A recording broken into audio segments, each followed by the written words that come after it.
Alright, well, it is at this point that I feel like I am obligated to make a more family-friendly intro this time, because now this is one that's going on YouTube. So, hello to everybody. And hello to everyone who's watching the YouTube VOD. How are you all doing? Hopefully you're doing alright. It's a Wednesday at the time of this recording, so, you know, if you're watching this, like, right after it's uploaded, then I was about to say happy Wednesday, but yeah, that didn't really work. Because you're probably going to watch it much later, but hey, whatever. Happy whatever day to you. There you go. That's the best that's the best I got. I don't know how to be all happy and positive. As everyone loves mentioning during the chats, I'm very harsh. So why should that stop? Why should that stop now? Hey, Aaron, and a happy day to you as well. How's your Wednesday going? Yeah, we're almost done with these, actually, which is kind of surprising. But, or maybe not, depending on what you would think, but yeah, it's all right. Hey, all right is all right. Time to power through. We can take a little minute. You know, just kind of step back and then just kind of, oh crap. All right, hang on. I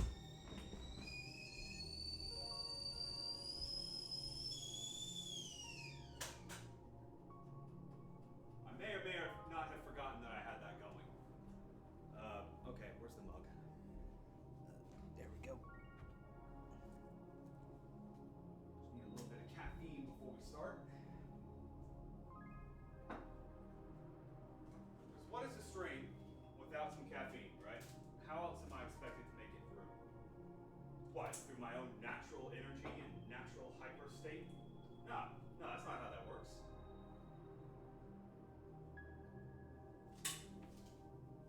It's all due to caffeine. That's how any of us can make it through. Drugs. That's always the answer. Oh wait, crap. I'm sorry. Family friendly. Anyway. Oh yeah, I meant like just get through them all. Not the craziness of OMG start now. Yeah. Alright, so fair warning. So my internet has been freaking out all day today. Whoops, I typed the message, but I forgot to actually do the announcement. I don't know why, but in the middle of working today, suddenly my internet just kind of crapped out for about an hour. So, it's back on now, and it's stable. Well, obviously, because if it wasn't, then I wouldn't be here right now, but on top of that, my Ethernet cable busted. So I'm not wired up like I normally am.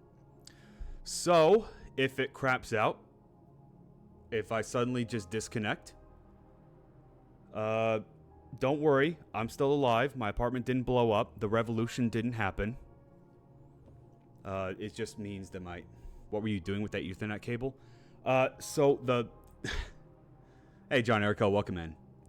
Okay, so the Ethernet cable, the part that what's the word I'm looking for? It's not a hook, but the part that clicks when you plug it in. That very technical knowledge, I know. I do IT for a living. That part that connects, the part that clicks when you plug it in, that part just busted. Which means that I guess I could plug it in still technically if I really wanted to, but then I would have to tape it to whatever I'm attaching it to. I'm not really interested in doing that. So, I don't think we ever figured out what was causing all those random disconnects, whether it was the way too high bit rate or what, but, well, connection's saying it's excellent, so I guess that's good. So maybe there's no risk of it crapping out, but yeah, I mean, if it does, then just know that I will be alive.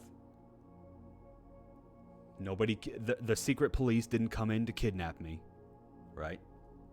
I mean, I have their secret plans, but, you know, they haven't found out about it yet. Of course, now that I've revealed that, they may be coming for me at this very moment. So, yeah, don't tell anyone. And hey, all you VOD watchers on YouTube, you make sure not to tell anybody either. Of course, you're probably not even listening to this part.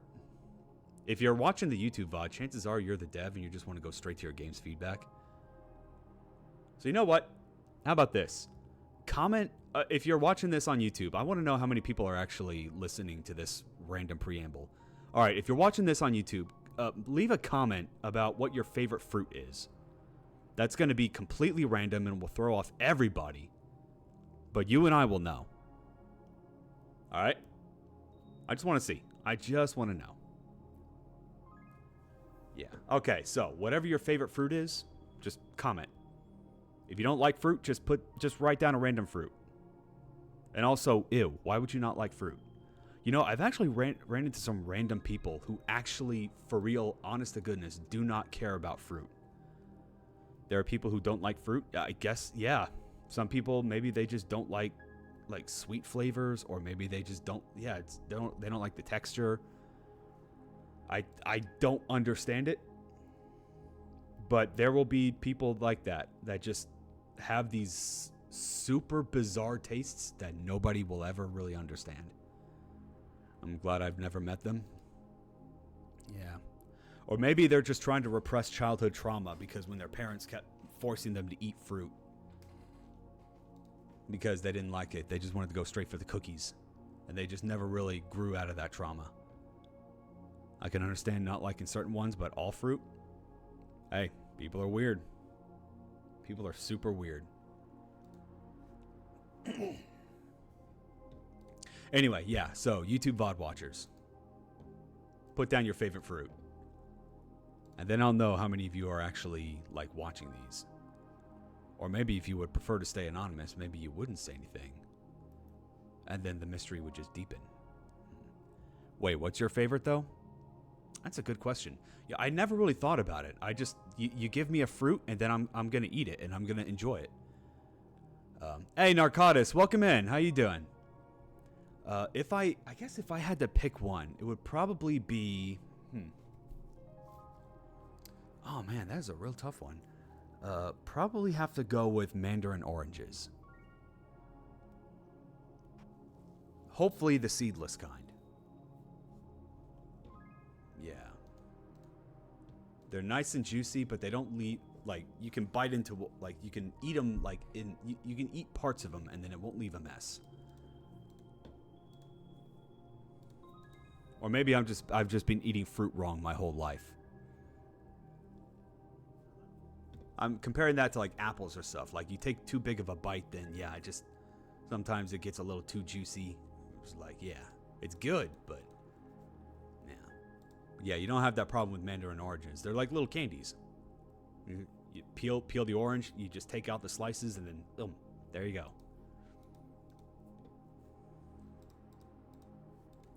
Okay, so with that being said, why don't we just go ahead and move on to the actual creative channel. I've been debating, I have too many favorites. Well, then they're not favorites. They're just fruits that you really like. That's called having good taste, Aaron. It doesn't mean you, there's not too many to have favorites, but there's, you just like fruit, and that's great. But if you have too many favorites, then they're no longer favorites. They're just things that you like. Your favorite has to be number one.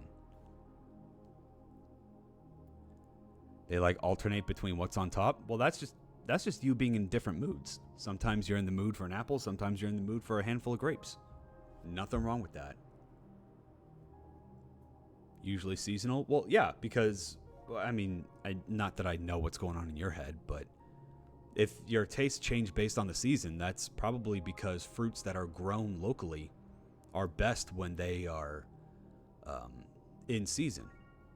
You can get strawberries year round, but their source will always be different depending on the time of year. That is exactly why. Yeah.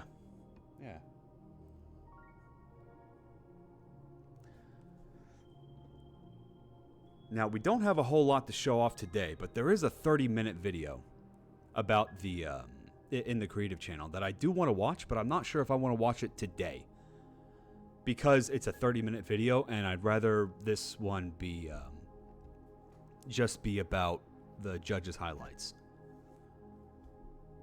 Oh, that video is great. I would hope so. You know, Toasty actually reached out to me to join in on that little chain game, but I declined because I was focused purely on judging. No, don't be aw. It's fine. You know, I made the choice not to do it because I wanted to focus on judging, which was why I was really surprised when I saw Riggy on there. I was like, oh, okay, cool. But, you know, we all have our own schedules, and that's perfectly fine. It's just I felt like time that I would spend making that game, working on that game, was time I was not spending judging.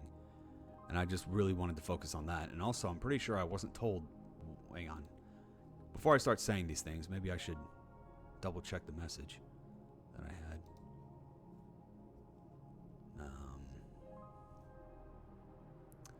Yeah, 2 days. I mean, I guess if I really wanted to, I could have done this, and I could have taken a 2-day off, and yeah, but I was going to be in a. Yeah, it was at the time. At the time, I didn't know when this was going to be. Yeah. All right, I wasn't given any kind of dates for when this would happen, because I didn't know when, like if it was. Yeah, he reached out to me like right before we started judging, and I had absolutely no idea how much judging was going to take, how much time that was going to take. So, yeah. But yeah, I think it's great. I'm glad everyone got a chance to do that. But yeah, we're not going to watch that video today because yeah, this is going on YouTube. So this let's just focus on the judging highlights.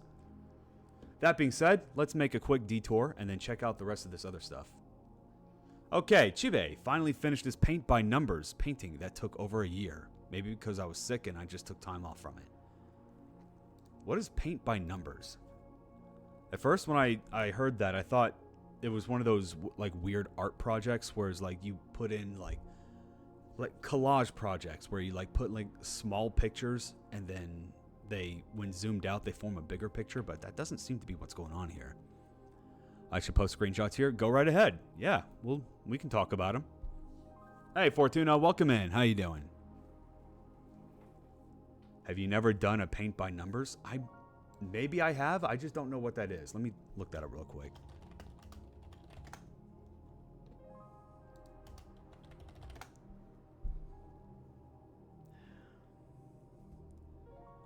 Of a child's picture, okay, marked out in advance into sections that are numbered according to the color to be used. What? Oh, okay. There we go. Paint by numbers or painting by numbers kits are self-contained painting sets designed to facilitate painting a pre-designed image. Okay. No, I have not done that.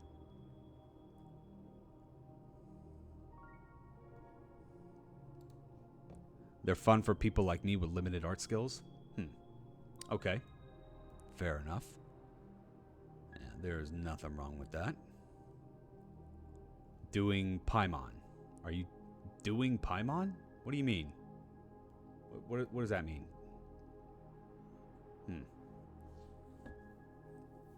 I'm concerned about what that means. It's good for passing the time and then you get a pretty picture. Okay, fair enough. I have game dev for passing the time, but I guess... I mean, that takes up so much of my time that I don't really have much else to try out different projects like this. But hey, so does Chibe, so maybe I need to branch out more. You don't ever just have the urge to do art?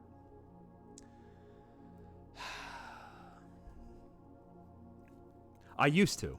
There was a time when I did.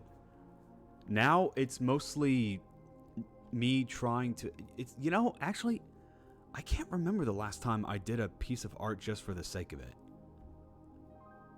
All the time, all this time, it's just been me trying to work on assets for the game I'm working on. And then everything that I do is basically just in the process of making assets. So I'm learning pixel art, but it's all learning projects, not necessarily doing arts just to do the art thing. Yeah, that doesn't count. Are games not art? I mean, it does, but not in that way. Yeah, fine. I see how. Yeah, maybe I should try that every now and then. It's one of those things where it's just like I'm already slow enough, you know? So it's just more distractions just feels like just that, distractions. I know that's not true. I've heard that argument debunked countless times, and just my brain just doesn't want to accept it. Yeah. Okay, so regarding this though, one thing that I really like is the reflections on the what looks like the rain-soaked road. So yeah, that is really cool. Kind of makes me wonder what goes into those art kits.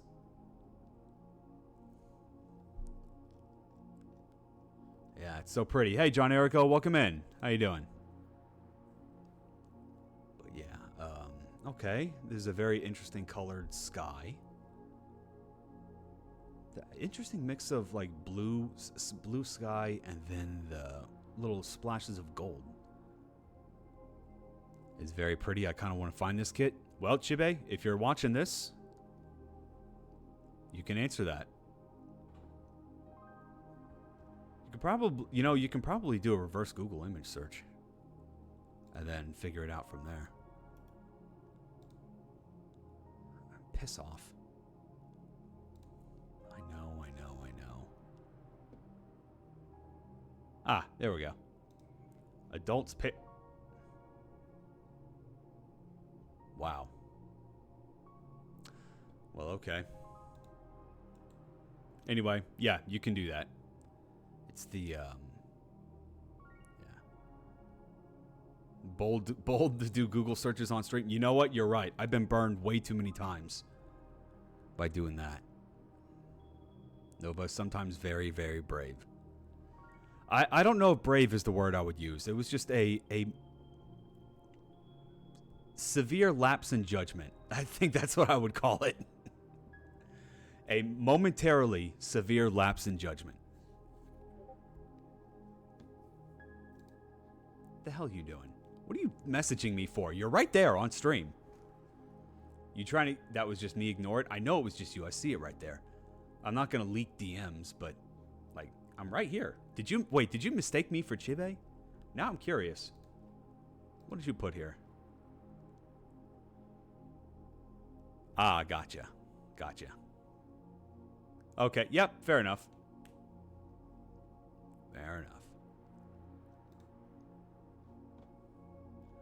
Okay, what was I going to do? There was something else I was going to do here. Okay, yeah, but whatever. I swear I wasn't talking shit, chat, because that looked hella sus. Oh yeah, we know. If you were talking shit, you would do it right here. Yeah. Oh, I remember what I was going to do. I'm going to turn on streamer mode again, so I don't get notifications like that. 100% Wood, you're absolutely correct. Well, then maybe I do know what's going on in Aaron's head after all. Maybe I'm smarter than I gave myself credit for. Okay, cool. Okay, next we have Zephyr, Wet. And that is a very nice waterfall.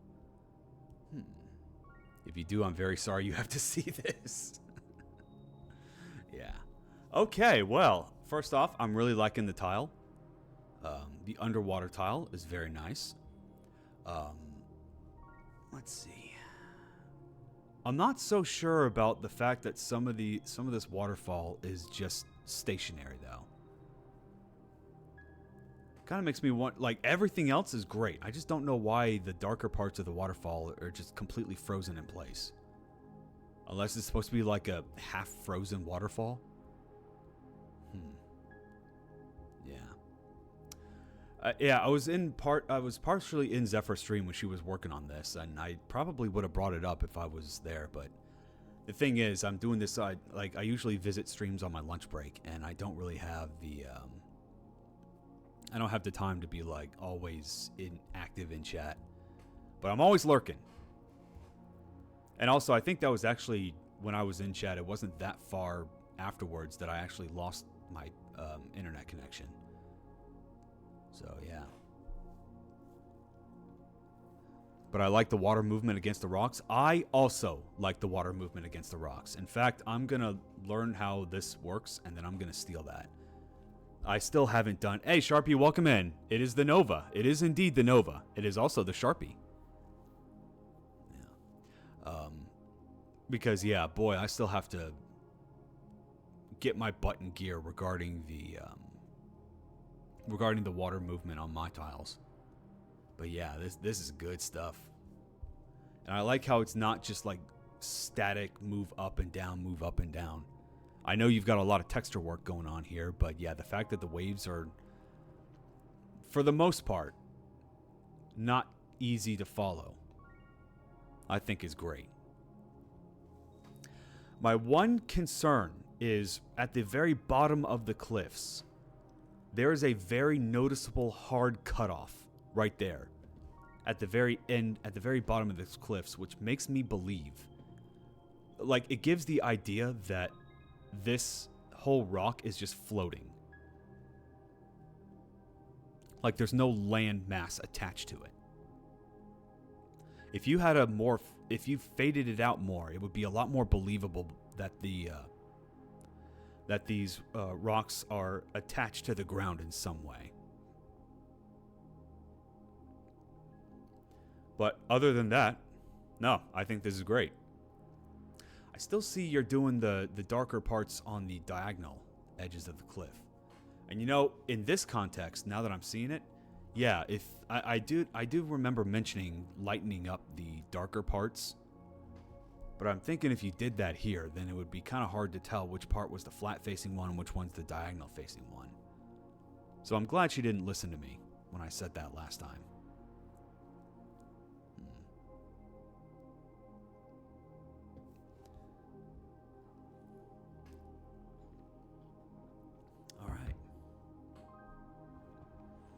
Well, yeah, good job. Good job on all of this.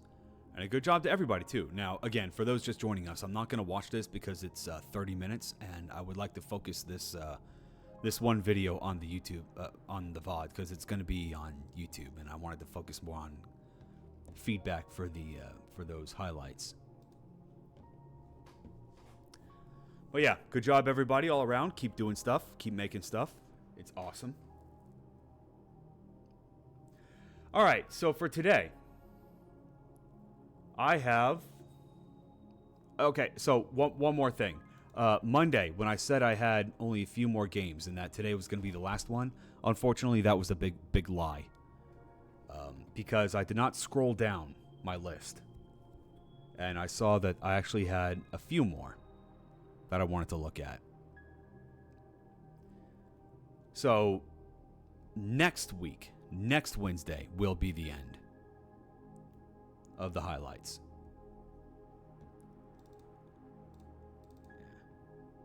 Nah, you can do it. What do you mean I can do it? Believe in yourself? No. You know, if I didn't only have 3 hours, maybe. But no. That's definitely not going to happen. 6-hour stream. Are you trying to get me killed? I don't do this all for a living, you know. I just go off and I have a day job that I have to get to. And it would be nice to actually be able to sleep.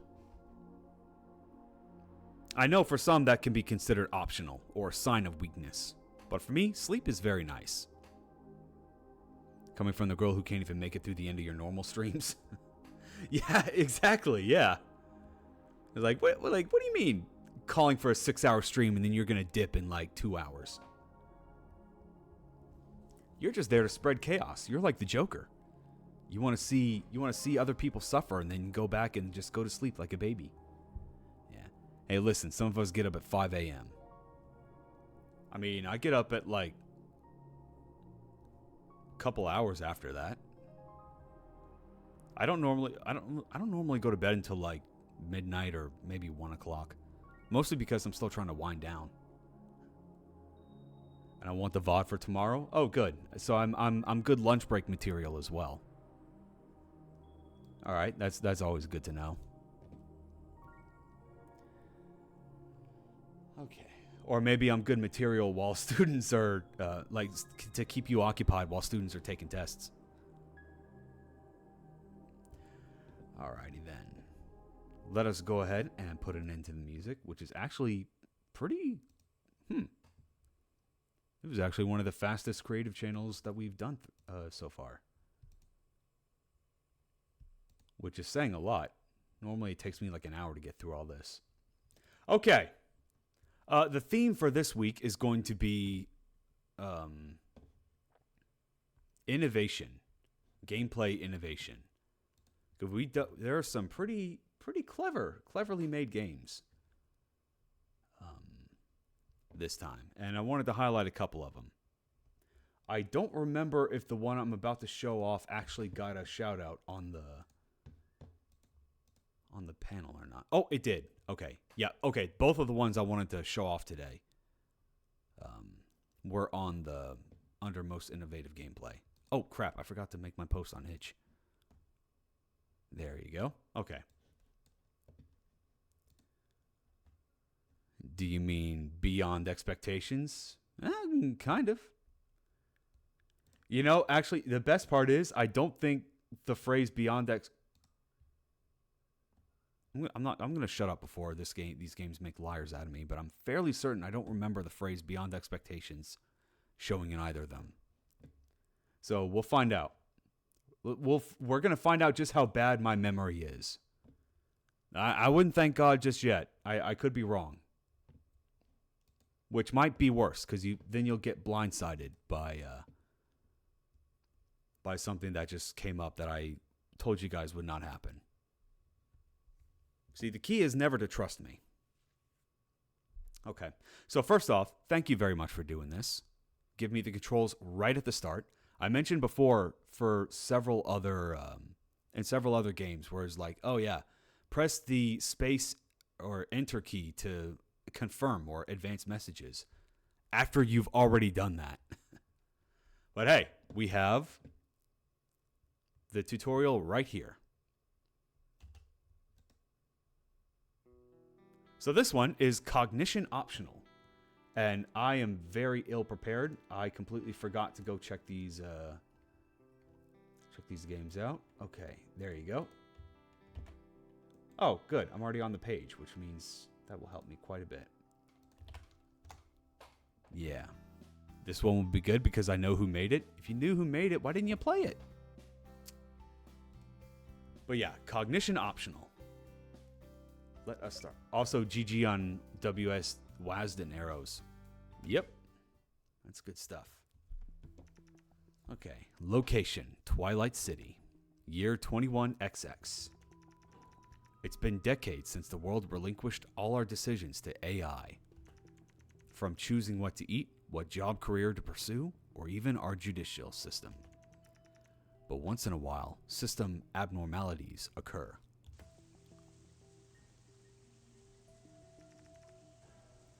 Operator Tion reporting to HQ. Trails of siphoned data and resources all point to this location. Commencing scan for the target rogue computer. Over. Call me old-fashioned, but I never trusted those machines. Says the machine himself. It's kind of interesting.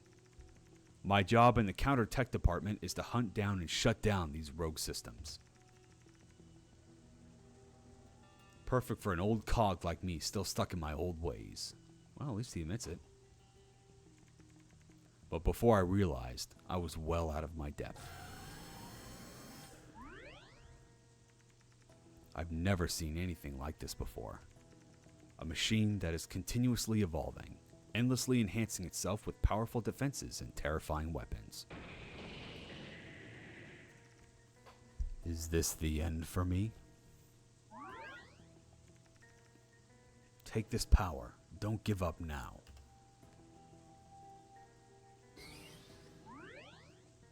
Oh, the power of a user interface. Harness the power of the options menu. Hey, so you guys remember when we played around with the debug menu in The Dream is Dead? Yeah, we're doing that again. Only this time it's the options menu, not the debug menu. Use it to take you to a timeline where you have a chance to win. This voice, where have I heard of it before? Okay. And I guess we get the load. And there we go.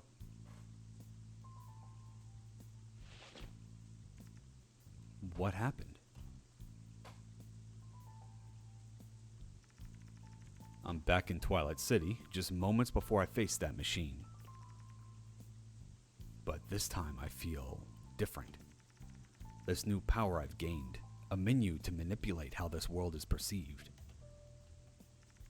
I can't abandon my mission now. That rogue computer will cause a catastrophe if let loose. That damn thing has grown by stealing data from all around this city. Yep, typical AI.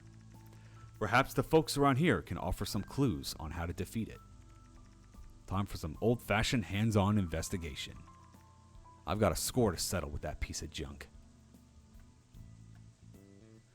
Alright.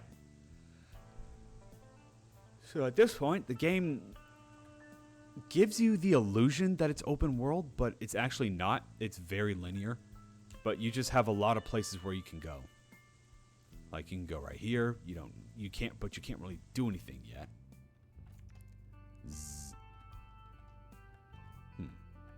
Alright. I'm a little confused by the steps sign. What do you mean the steps sign? Oh, this? Yeah, that's just a tower.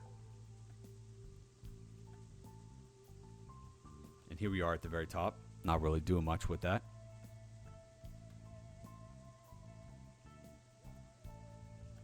Those cones are weirdly cute.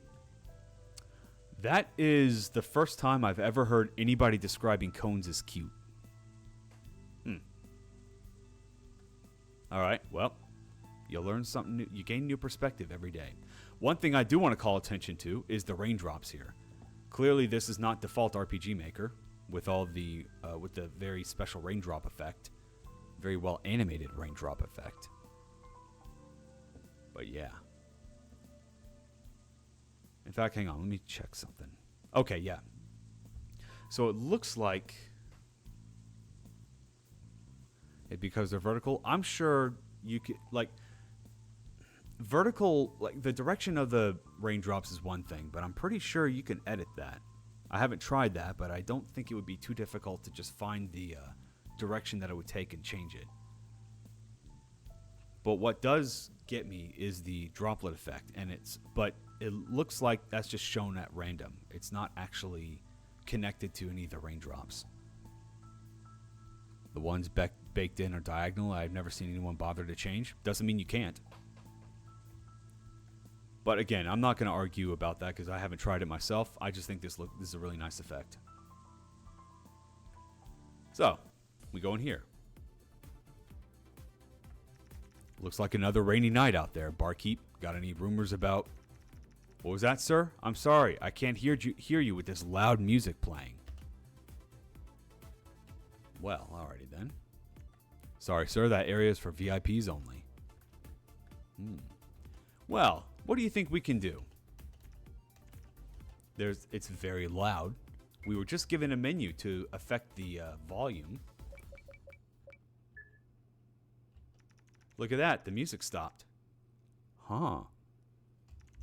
Ah, a new face in town. Judging by the uniform, you must be from the department.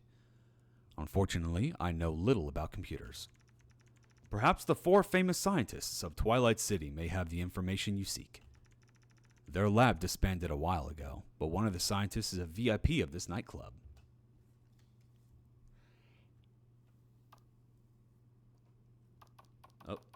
Ooh, yikes. Oi, I can hear your footsteps trying to sneak past me. I mean, can I not just say I'm on police business? I'm sorry, this is for VIP members only. Please leave. Or what? What are you going to do? Arrest me? I am the cop. But alright, sure. Also, one other thing to notice. It looks like dash is completely disabled. Because I'm holding down shift and my walking speed does not change. Okay, well, let me recreate what I did before. It's like, alright, I solved all the puzzles. Might as well just turn everything back on because I want to listen to the music, you know? Another VIP in the house. Yo, yo, yo. Enjoying these beats? Do tell me so. I'm here for information on that rogue computer. Got any leads? That awful thing. My designs of the Soundwave cannon it stole. A gun more powerful the louder it is was the goal. It matters not now. A career in combining rap and science I perfected. With no period. Check out this device to alter speech patterns I've invented. Text speed option unlocked. My periodic table rap song is out soon. Through the internet algorithms it will surely soar. More about the rogue computer, perhaps my former scientist colleagues may know more. I wonder if he says anything different if you have the sound off when you talk to him first. Huh, maybe. Clearly nothing now.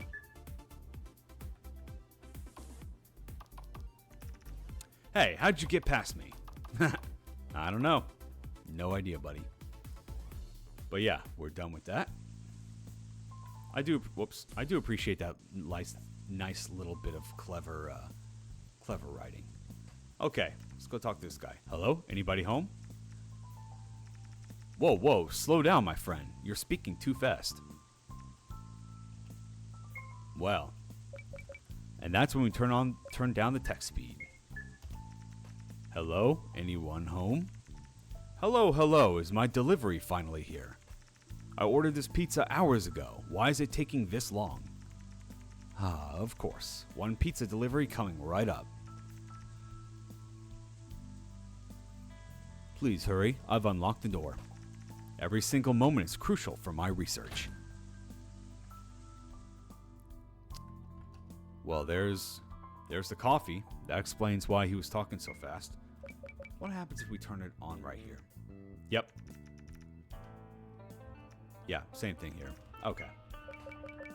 What happens if we turn it on fast? Whoops, shit. So where's the pizza? I've been awake for 72 hours straight, living on caffeine. That uniform. You're not here with my food, are you? I'm sorry to disappoint, but I'm searching for intel on that rogue computer. Ah, that dreaded thing straight out copied the blueprints of my solar cannon after the recent cloud storage data leak. A gun that is powered by sunlight. At least that thing barely functions as it's always cloudy and raining here in Twilight City. My current research to manipulate light levels is going to be a breakthrough, though. And I just take it. I just take his research, because fuck scientific progress.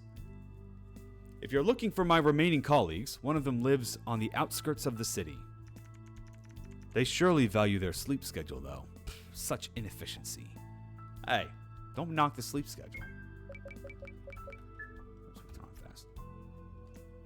Yeah, fair enough. I like how he's talking so fast he can't even contain it within the text box. All right, well, away we go.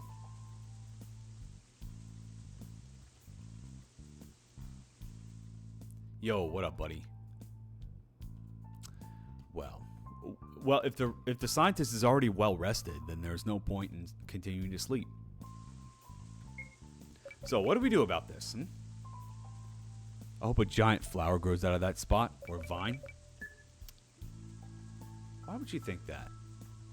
Just because something is there that looks like it's supposed to be interacted with doesn't always mean it's interactable. Yeah, wake up. Okay, so this is more than just brightness travel. This is time travel. because I played a video game before. Gasp, have you? Huh. Imagine that. Imagine playing video games. I can't imagine that. Time to get back to work after a good night's sleep. What do we have here? A visitor? Are you looking for some expertise in agriculture, my dear? While Twilight City has plenty of rain, the lack of sunshine sure makes growing crops difficult. I'm currently deep in my studies of the weather patterns of this region. Weather effects option unlocked. There we go. Good day, madam. I'm here looking for any information on how to defeat that rogue computer. Wow. She just wakes up and just gives you stuff before you even tell her what you're here for. Wow. Twilight City is prone to terrible thunderstorms late at night. While I'm not as well versed on computers, I do know that a power surge from a lightning strike will surely fry any computer component. But first, you must disable any protective barriers, of course. My previous lab boss is an expert in robotic shielding. However, they've been missing since starting their research on the extraterrestrial. The entrance to his new secret lab is hidden somewhere in Twilight City. Where could that possibly be? So yeah, so the brightness is not just a brightness changer. It doesn't just change the brightness around the area. It's apparently just time travel too, because we caused that alarm to go off. And you don't have to make things darker and brighter to change the time when that alarm goes off. It's kind of like you're controlling the sun. Maybe. Or maybe I'm controlling the Earth's rotation. Because look at that. I just put the sun right back where it was. So if we bring it down to 0, oh, it's just dead of night. Well, alright. Let's just turn off the weather effects. And oh, look at that. Something changed. Actually, you know what? Let me see what else changed around here. Nothing else. Alright, fair enough. But hey, something changed over here. The sewer only sewers in the rain. Exactly. So this makes me wonder, what's the state of this place when it's raining? And we're not going to know, because it's apparently just fine. Wet? Apparently not, because I turned on rain and it's just fine. My previous laboratory went bankrupt when we were replaced by AI. This current makeshift facility will have to suffice. It was truly regrettable to let go of those brilliant minds. But I should not be distracted from my current goal, to seek intelligent life out in space. All of these signals intercepted from beyond this Earth is something trying to communicate with us.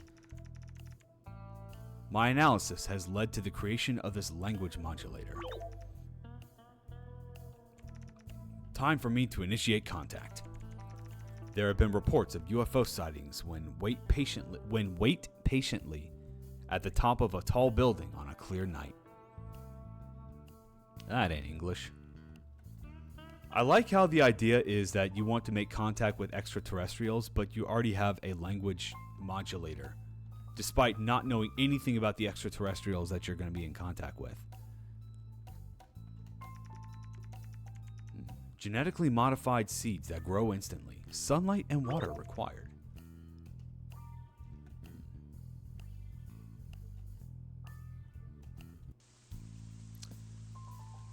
Alright, so never mind the fact that I just got really wet on making my way out of here, but... Alright, Aaron. Yeah, you won this time. Alright, don't let that get to your head. Yes, there is something that's supposed to be growing there. Just this one time.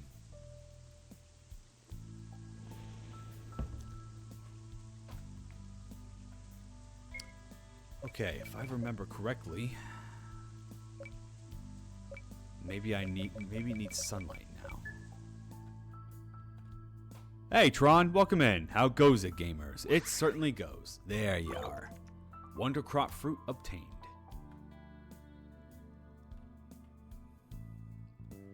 That's some hella direct sun. Exactly. Yeah, we just go in. Sometimes, you know, that's how you do it, right? That's how you do agriculture. If you're not getting enough sun, just bring the sun closer to your crop. Works every time. I don't know why these farmers keep thinking that, you know, growing crops is difficult or time consuming. Just bring the sun closer.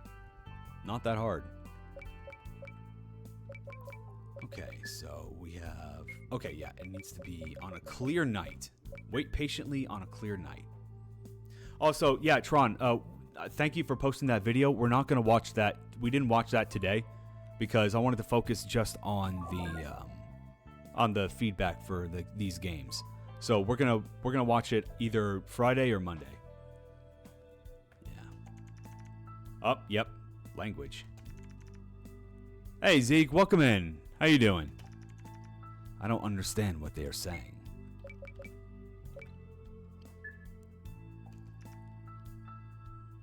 And not even I know what I'm saying, apparently. Hello? Greetings, human. Finally, another one that can speak the universal language. I'm doing alright. My birthday went well. Oh, that's good to hear. Oh yeah, no worries, lol. Just wanted to share. It's a 30-minute video, so I don't expect people to watch the full thing, but it was a cool project. Yeah. You know, I might actually play that game either Monday or Wednesday, because I am curious as to how a chain game like that turned out.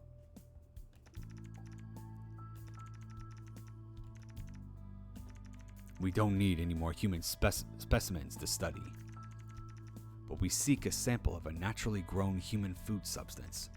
Can you locate one for us? I got you. I got you right here. This plant specimen fulfills our survey criteria. Thank you. Please accept this probing device as a fair trade.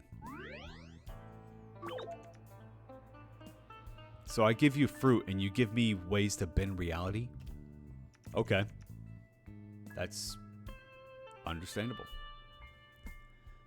Way better than expected since we were not allowed to communicate and we were only allowed 48 hours each. Yeah. I mean, that's awesome. Like that kind of like you can only communicate based on what you have in the game. And I think that's a really cool idea. Perhaps it is time to return our guests to. Guests? Plural? I only recall this guy coming out. Oh, right, yeah. Gotta switch the language back. Wait. There we go. My head feels woozy. My memories are hazy. Characteristics of a memory wipe. Interesting. Judging by my location. Period. That was a full sentence, apparently. Did I finally succeed in making contact with extraterrestrials? What a breakthrough! I didn't even answer. He didn't even wait for me to answer. I'll perform a full body scan as soon as I return. You there, did you witness anything? I need a full detailed account. Sorry to disturb your experiments. You don't need that extra period there. Your colleagues have recommended your expertise on the rogue computer's barrier. That shielding? Stolen straight from my own designs, I bet. There should be a comma right there. I don't know if he's supposed to, but that scientist definitely reminds me of Harry Potter. Is it the lightning bolt style hair on the forehead and the glasses? Because I never would have made that comparison if you hadn't.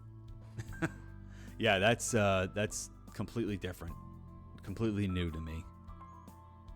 Only the portrait though, not the sprite. How? They're the same thing.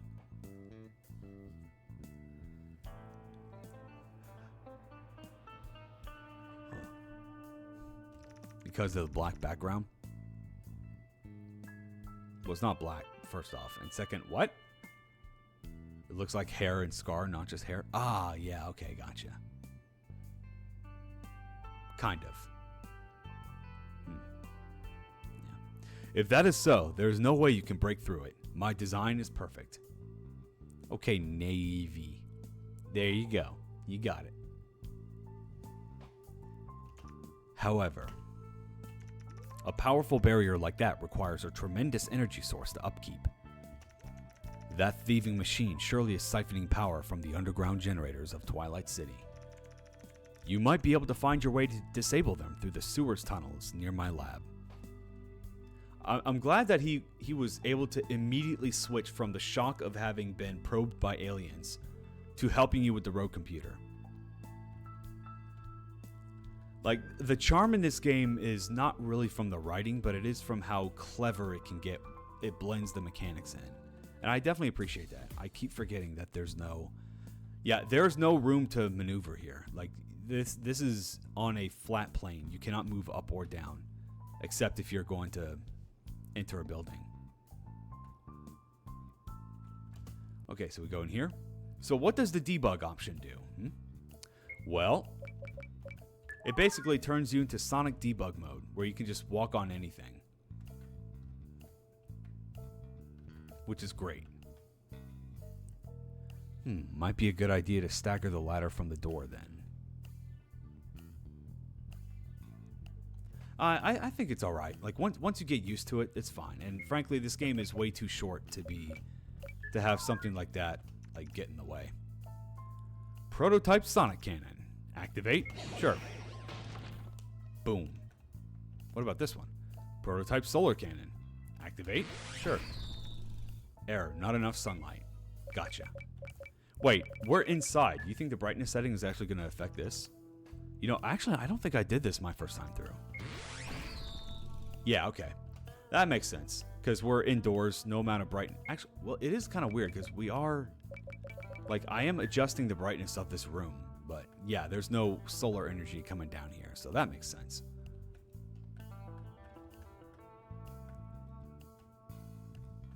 What an oddly, unnecessarily complex way to get through that door. Save the generator? Sure. With the generator switched off, time to settle that score with that road computer. Should probably be settle the score with that road computer. You know what? Screw it. Let's just turn on debug mode. I could still interact with everything just fine, so... Yeah. But now I get to look really goofy doing it. And I get to save some time. So it's great. Okay, time for the showdown.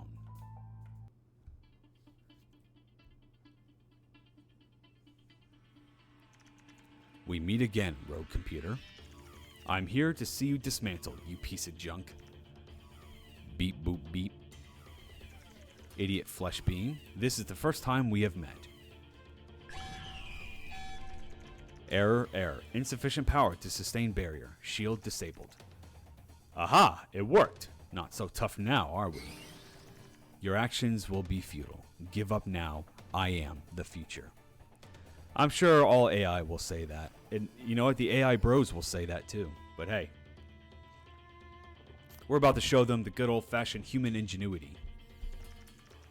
Activating weapons. Prepare to be destroyed. And now we're doing the Undertale thing, where the characters actually start interacting with the UI. Which I love. I think that's really hilarious and great. Okay, sound cannon. Alright, so to deal with the sound cannon, let's turn that on. And then we get to walk into the UI itself. What you gonna do? I like how I could just fast forward the timer just so because if I know how to solve the puzzle, then yeah. Haha, you got nothing. Solar cannon. Alright, well that's easy enough. Brightness settings.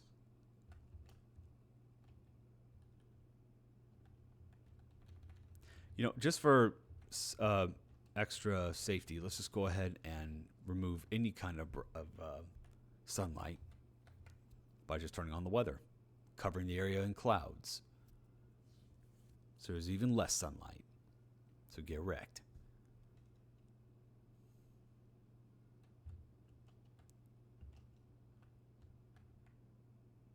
So what now? Haha. Okay, superconductor saber. Okay, yeah, this one threw me off because I wasn't 100% sure how best to handle that. So I had thought, let's see, debug mode, text speed, superconductor saber. Was that? Wow, I actually don't remember at all what the solution is. All right, let me just go ahead and turn this back on because why not, you know? But I think I had to turn the brightness down and then weather effects on, I want to say. But I don't remember that being what I would think no water. I would think so too, but in that case, what was there for us to change? All right, let's try that. Let me see if I just remember if I'm remembering this right. Because, yeah, this was the one I remember really screwing me up. Yep, that was false. Yeah, so we failed there. I think we did have to turn it on.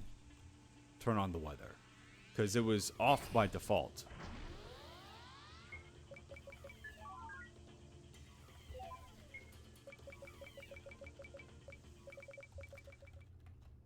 One small little detail here is I kind of wish that there was some kind of animation where I was like undoing the hook on this guy so I can actually get my option back.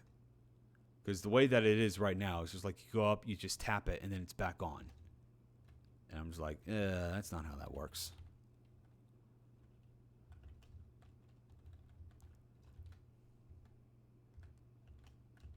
Okay, yeah, I think it is. I have to turn the weather back on.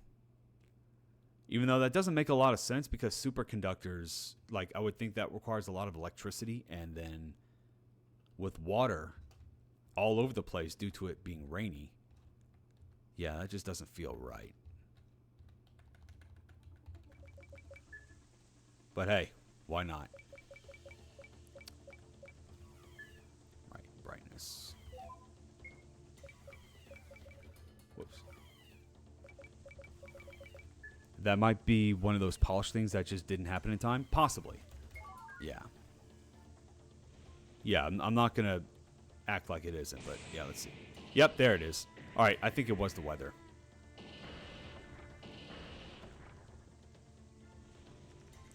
Critical error. Primary weapons disabled. Initializing backup offensive measures. Satellite orbital laser. Okay. Ah, I can interact with this. Read through license agreement. Oh yeah, right. that one was really clever. I love that. You have to, because it's one of those license agreements that we all skip through, so we have to just speed our way through it. Because otherwise, every single one of these, like that message would have been very, what was it? Oh yeah. Oh god damn it. Yeah. It would have taken forever. Select all squares with cows. First off, that was very clever. Okay, now we can do something with this. Hello? Oh, right, this is the solar cannon. So we need brightness. And we need no weather. Get fucked. 90% damage sustained. Deploying last resort defense. Whoa. Oh no! Game has encountered a critical error. Failed to load image. Boss defeated. No! The game itself broke. Oh wait.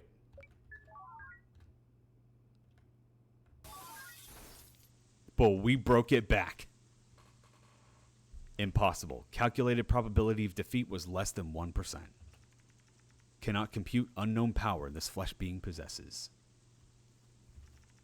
Whatever it is, it matters not. No data can elude my systems. Copyright, permissions, irrelevant to my sensors.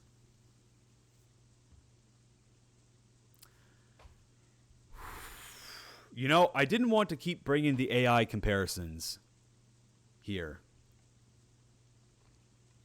because I felt that would be very unfair to this game. But bro, you can't you can't get away with sentences like that and not have those kinds of parallels. Oof. Semantic data scrape. Refactoring code, initializing new powers. It is your defeat, flesh being. With this ability to revert to a previous world state, my survival is inevitable. I can't just let this thing get away. This power I've received, there has to be more I can do. Don't give up now.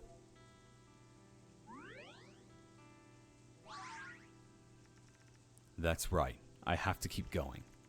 I might be getting too old for this, but this hunk of junk will never defeat my human determination. Yeah, human, that's what this guy is.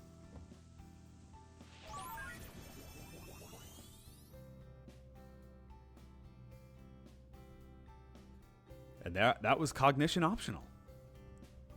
Now is 337. Good job on this one. Honestly, the only real criticism I have of this game is that it's too short. I really wanted more of this. Excellent title, by the way. Yeah, I think so. Oh yeah, it's not optional, it's option AI. Haha. Very clever. And now he has become sentient. And look! Take this power. Don't give up now. It was us. Yeah, also the cog. Yeah, definitely. And it was us the whole time. Even if our chances are slim, show that damn machine that there's always a part of us humans that it will never beat.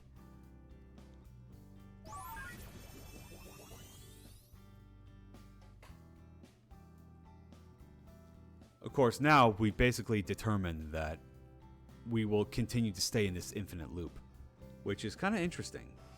Because, like, no, we're not resoundingly defeating the enemy, which is a pretty interesting parallel to, you know, life. Especially with this rise of new AI technology, which, yeah, we're just going to have to learn to deal with it. Much like we're just going to have to learn to deal with that city-destroying robot, I guess. Dormammu, I've come to bargain. I have no idea what reference that is. But that was a good little time. So, yeah, again, my biggest problem with this is Doctor Strange. Ah, gotcha. Yeah. My biggest problem was that it was really short. And I kind of wish, like, because it was really short, it felt more like a... When I got out of it, I was like, ooh, that was a nice little tech demo. Rather than a complete experience. Which it kind of was when you think about technically everything was resolved. But this was just something a little clever that I enjoyed a lot. But because it was so short, it couldn't leave a really lasting impression on me.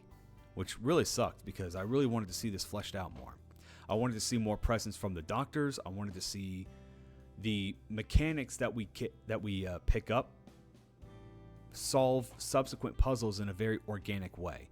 But the way that it is set up here was that one puzzle, one solution, and then you move on. It's very static. Like, once you learn about the tech speed gimmick, that's all you really need.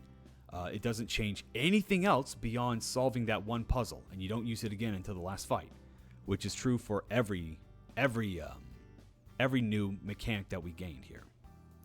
So it's a jam game, I get that, but if this game were to be expanded on, maybe with a sequel, or maybe with an expanded version, I'd be all there. Because clearly the devs got the ideas.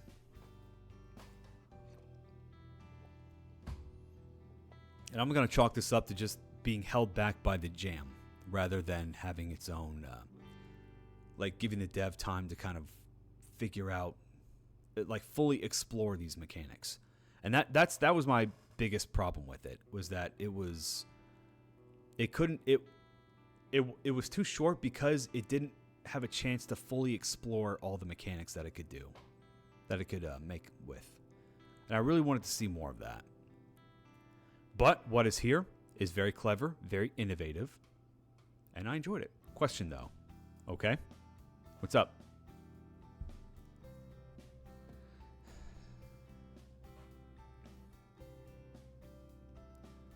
Yeah, well, you have that. Oh, okay. So you have all this unlocked by default. Would you rather a longer, less polished game or a shorter experience like this that is very well polished? If I had to, like, those are pretty limiting either ors. But if I had to take a guess, sorry, not take a guess. If you held a gun to my head, I would go for the shorter experience. That is very well polished. Of course, now it talks about like what. Of course, now we're going to be talking about what is polished, because technically, what is here is very nice, but there was more that I feel like should have been done to make it more memorable. For example, the options, like in the small things. Let me give you an example. In fact, let me check something out, because I'm curious about this. I'm curious about something here. All right, so we go over here, and then like small things that let you kind of play around with the gimmicks, I think would have been great. Like, for example, I don't know if this actually happens yet, so let me... Hang on. Oh, I can't return to title? Aw, I want to return to title. Okay.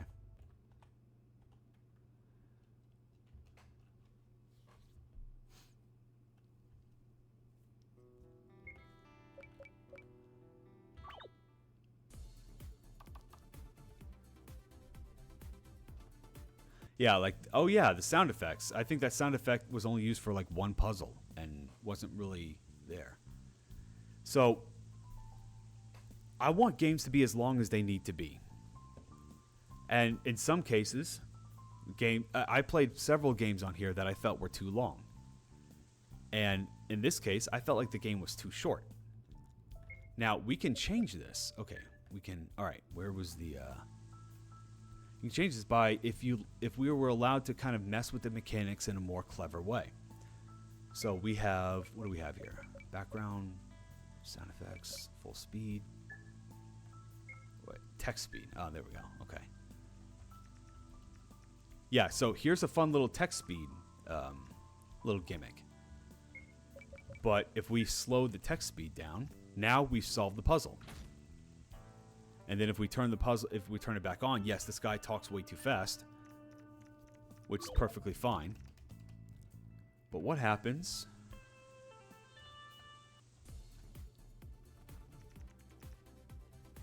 Well, we have slow text speed, but it doesn't really matter because nothing really fundamentally changes about everything else. If we do fast, right here, yeah, nothing changes. See, this guy's text is exactly the same when you have the higher text speed, which is inconsistent with what we have with the coffee scientist. You know, small little clever touches like that I would have greatly appreciated. And now let me test something else out, and this is going to be more for my own curiosity than anything else. Okay, so the alarm goes off, right? But what happens if we turn off the music and the sound effects?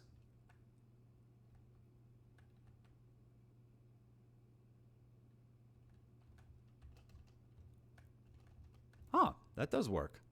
Very nice. Yeah, so we turn it back on. Okay. Turn the sound. Ah, very nice. Oh, nope. Okay, that didn't quite work. So, a way to kind of organically make the puzzles more interesting would be to build off of the previous solutions. So, for example, I only had the sound effect, the background sound, at half volume, but that was apparently enough to wake up the scientist. An extra addition to that would be requiring the sound to be at maximum in order to really wake her up. Or, if you didn't want that to be a requirement, have a nice little addition where you put the sound effects all the way at the very top, and she goes like half deaf and gets really angry at such a loud noise. Something that kind of showed, it's a small things like that I would have made a game this short be much more memorable and much more replayable. But the lack of that was why I felt this game didn't quite have the full potential that it really should have.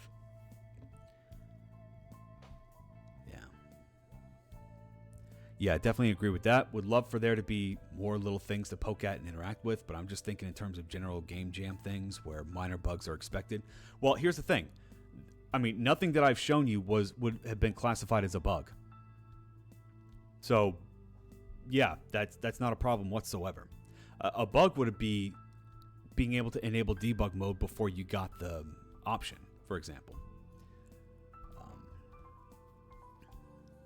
A happy medium would be ideal, of course. Yeah, and I think the winners actually were able to hit that happy medium.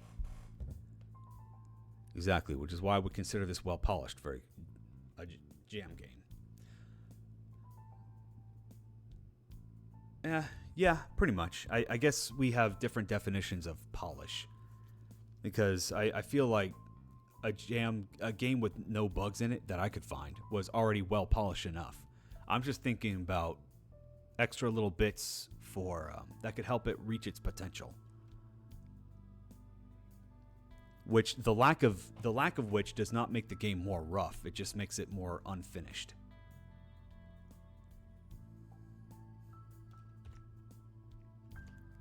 But yeah, and again, because we have the we have the text speed on maximum, but she's not talking like the caffeinated guy.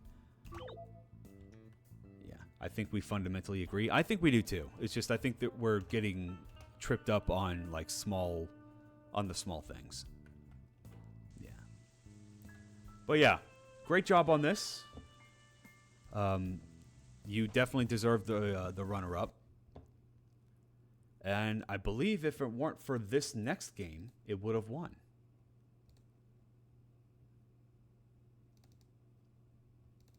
So, you guys, I don't know how many people here remember.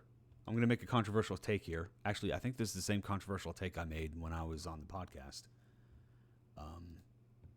That I am, yeah, hot takes with Nova. That's how it is. Yeah, stick around. We're going to have a lot of hot takes here. That I did not enjoy the Yume Nikki style games. In fact, I played Yume Nikki itself. I remember being very cold on it because it was just a lot of artsy stuff and not a lot of focus. Well, along comes this game and shows me, oh, actually you can pull that off because all you need is just a stronger plot thread. And there you go. You're going to have something good here. And that's where kana.exe comes in.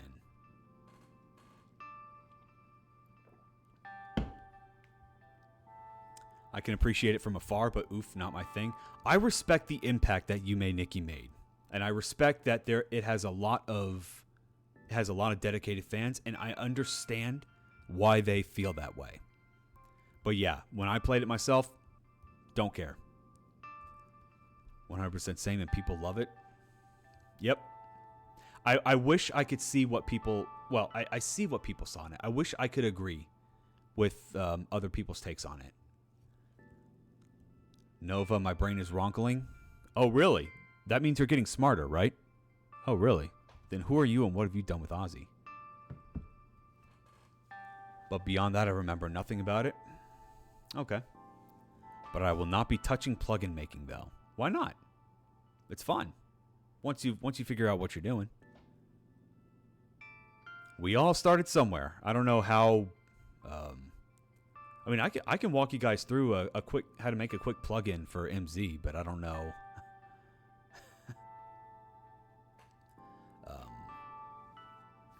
But I don't know like how well that would translate for you. I have more fun making stuff from scratch in Godot than making a plugin in MV. But you're making the plugin from scratch. What kind of comparison is that? Anyway, let's start with kana.exe. The following game is currently in beta. You may encounter some bugs during gameplay that are unintentional. Since this game was made for a contest, there will be no updates or bug fixes during the judging period. Please make sure to save your game regularly. You know what? I appreciate that warning. And I also appreciate that you're saying, no, we're not going to, there will be no updates or fixes during the judging period. Which you didn't have to do.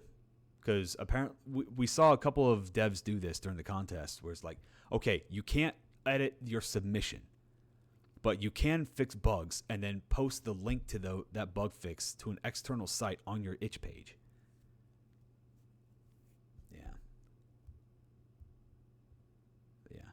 I need that reminder for literally everything I do, not just jam games.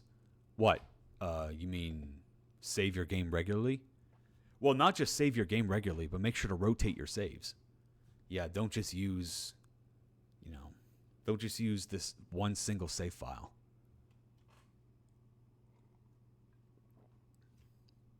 Because then, if not judges were playing, they could play the bug fix one. Yeah, that's what it was all about.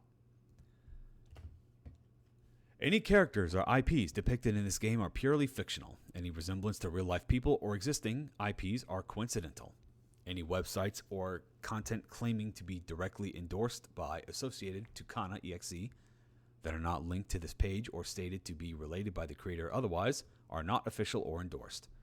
Please execute caution and engage with said content at your own risk. That is quite the disclaimer. I don't see that often.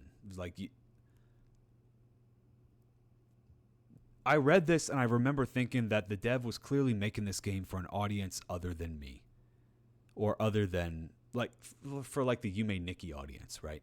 Because I do remember the Yume Nikki crowd definitely being very, what's the word I'm looking for, open about their passion, and that they make fan games that are very very wild and out there. So maybe this message was for the Yume Nikki community. I honestly don't know who they were trying to reach there.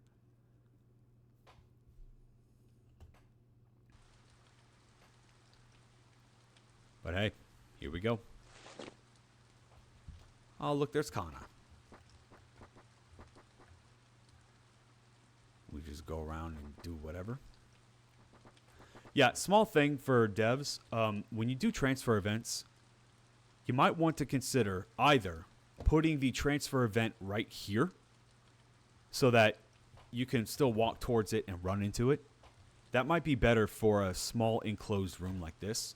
Or, and what I typically do when I transfer events, is when you transfer, you put them one tile away from the transfer event there. So you would end up being right here. Because then it would be very simple to just turn around and just go back. But for an enclosed space like this, I think it would be better to just move the transfer event off of the, away from the door so that you would still run into it. Because, yeah, because now if I accidentally went to one room and I want to go back, I have to do this, which doesn't seem like a lot, but it does add up. Anyhow, Cianova, I got to rankle by my brain further, but I thought you were not going to work on plugins anymore.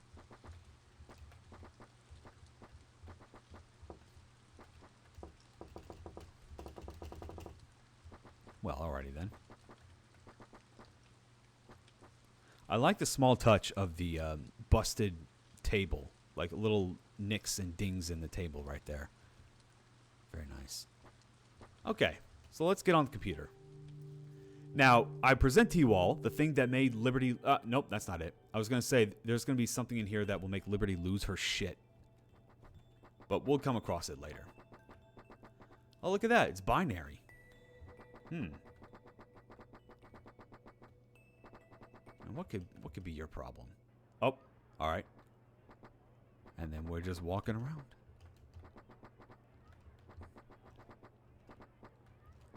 Looks like a school rooftop, which, considering that they have all these super tall fences, I imagine that they were put there for a very specific reason. But maybe I'm just being too much of a Debbie Downer. Okay, I'm not sure what's going on here, but there's some invisible thing blocking my way, because I can walk around this cat, but not here. Not that the cat has anything special to say. Looks like there's more. Not quite binary, but it looks like a password of some sort. Well, you say school, I thought prison. I would have, you know, that would be understandable, but there were clearly sounds of kids like laughing and playing in the background. So that's why I said school. But I mean, depending on your perspective, you know, what's the difference between school and prison? I like that little 3D rotating effect. And look, there's more binary. Oh, you didn't hear that? Oh, hang on. There we go. You guys hear that? You guys hear that music now?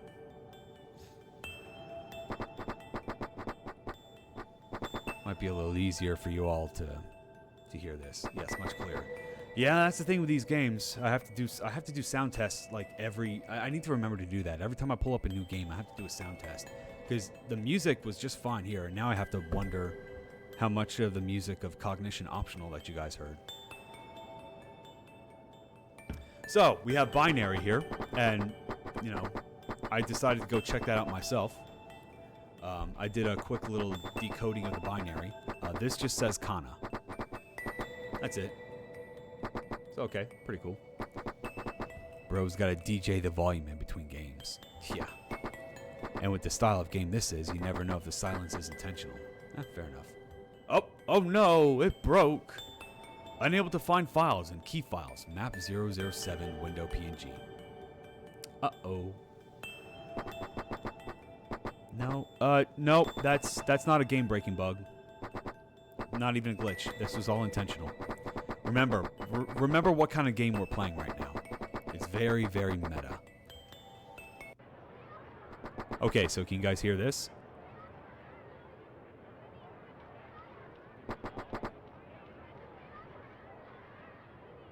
Yeah, we can hear it now. All right, cool, yeah. So it sounded like a little playground,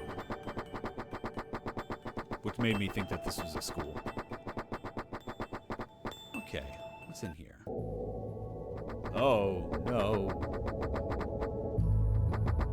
Very unsettling. Well, these guys have nothing to say.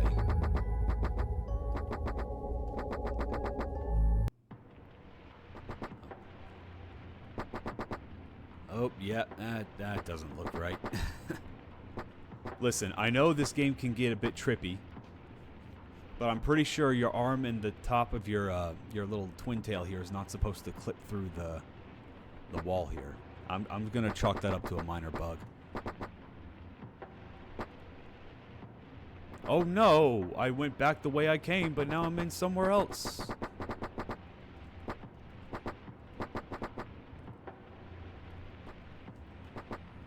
Can't go anywhere there, so we just keep on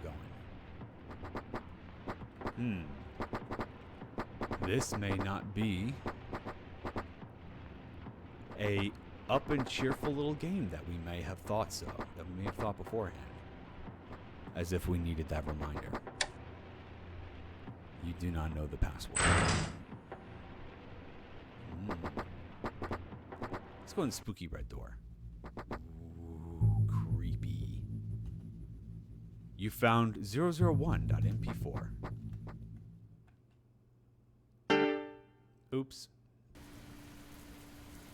Welcome to the part of the game that made Liberty lose her shit. A desktop minigame. Some icons will react differently depending on their function within the game. To save your progress, click on the Start button in the bottom left corner. You can return to kana.exe through the kana folder or through the Start menu. Once you are back in kana.exe, you can return to this part of the game by pressing Escape on your keyboard and selecting the desktop option. Some parts of kana.exe will require you to interact with this part of the game in progress. You will also have to write down some information to solve some of the puzzles. There are further hints hidden in Kana Repo. Kana Repo has multiple pages that can be flipped through by clicking on Previous and Next. That is a good point. Hang on a second while I pull up a notepad file. Just so I can have something to just jot my notes down. Okay, cool. Lamau this window screen. Yeah, right? Looks an awful lot like a specific type of desktop, right? Like a specific type of OS. But remember the disclaimer. It's purely coincidental that it looks just like Windows XP. Purely coincidental. Okay. So, let's go play around a little bit. See what we can find. Okay, let's it's actually Door PX. Yeah. Doors PX. So here's the thing that we picked up in the game.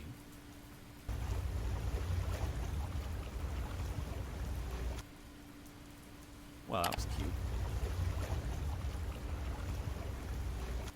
Huh. This Kana seems like a pretty cheerful person. Let's file one pissed. Ooh, there are missing hyperlinks. Well then. Okay. The internet. Let's do that. The following section requires a mouse and keyboard. Please use the mouse wheel to scroll through the long pages. Well now. Okay, where's the new update? By the way, okay, good. I'm glad it's here. I'm just gonna put this. Just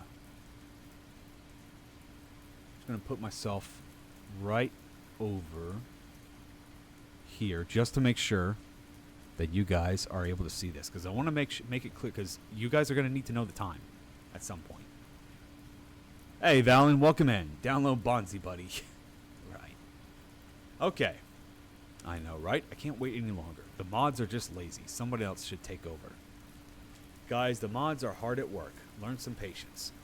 Found the mods alt. I've just returned home, and it'll be a few more days before our coder Kananya comes back. Then we'll return with updates. Please be patient. This post has been closed by a moderator.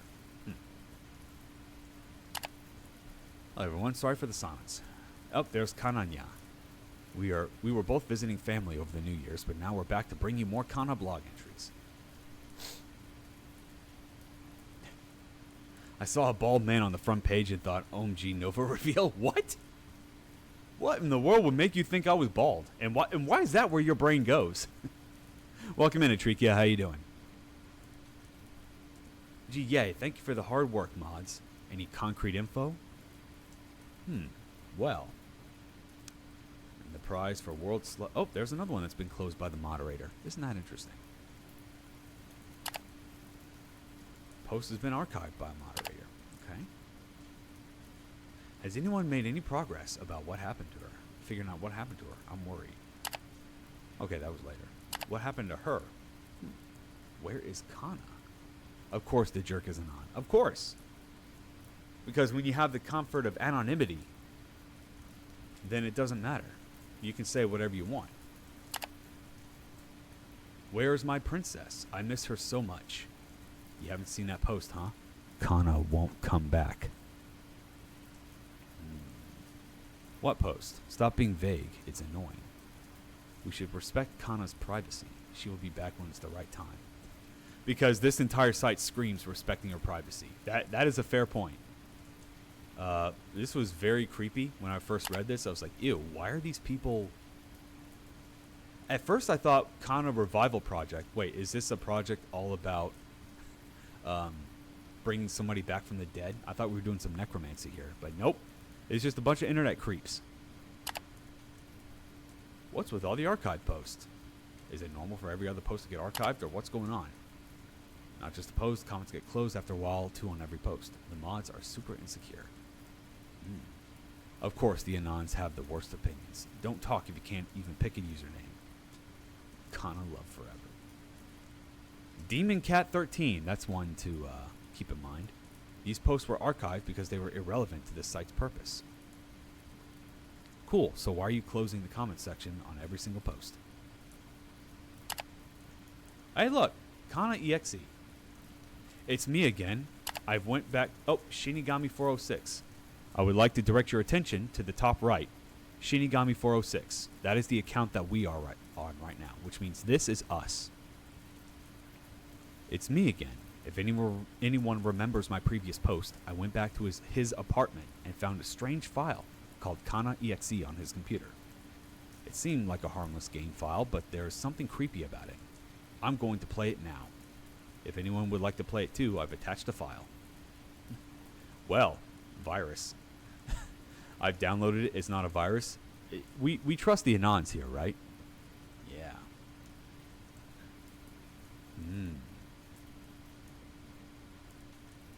Well. Who made this game? Brave souls opening random files. I know, right? Well, I mean, we're on a site dedicated to like one girl, like to a apparently this girl who does not know anyone here. I don't think I think we've already used. I think we're already past the brave souls part. I don't think brave is the word I would describe anybody else here. Just use a VM. Maybe. 001 file. I collect something in the game and a video of Kana appeared on my desktop. I don't even care how it got there. She is so cute. Creep. Are you serious? I knew this so-called game is a virus. Share the video, you bastard. Oh god, these guys are all creeps. Ugh. Oh man. If I were Kana, I'd be wanting to get this whole site taken down because it's just a bunch of creeps. You are so beautiful. Ugh. No one else concerned how this creep got her video? Okay, listen. I agree that this person who got her video was a creep, but I don't think anybody on this, anybody that would be an active user on this forum has any right to call anybody else a creep.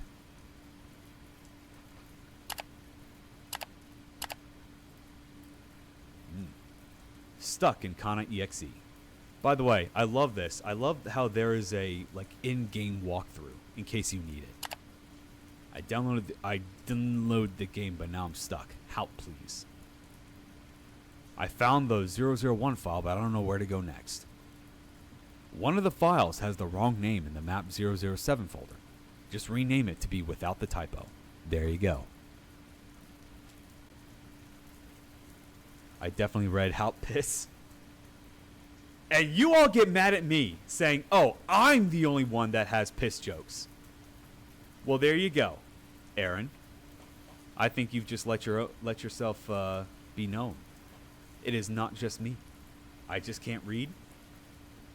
So, that's where you thought it was going to be.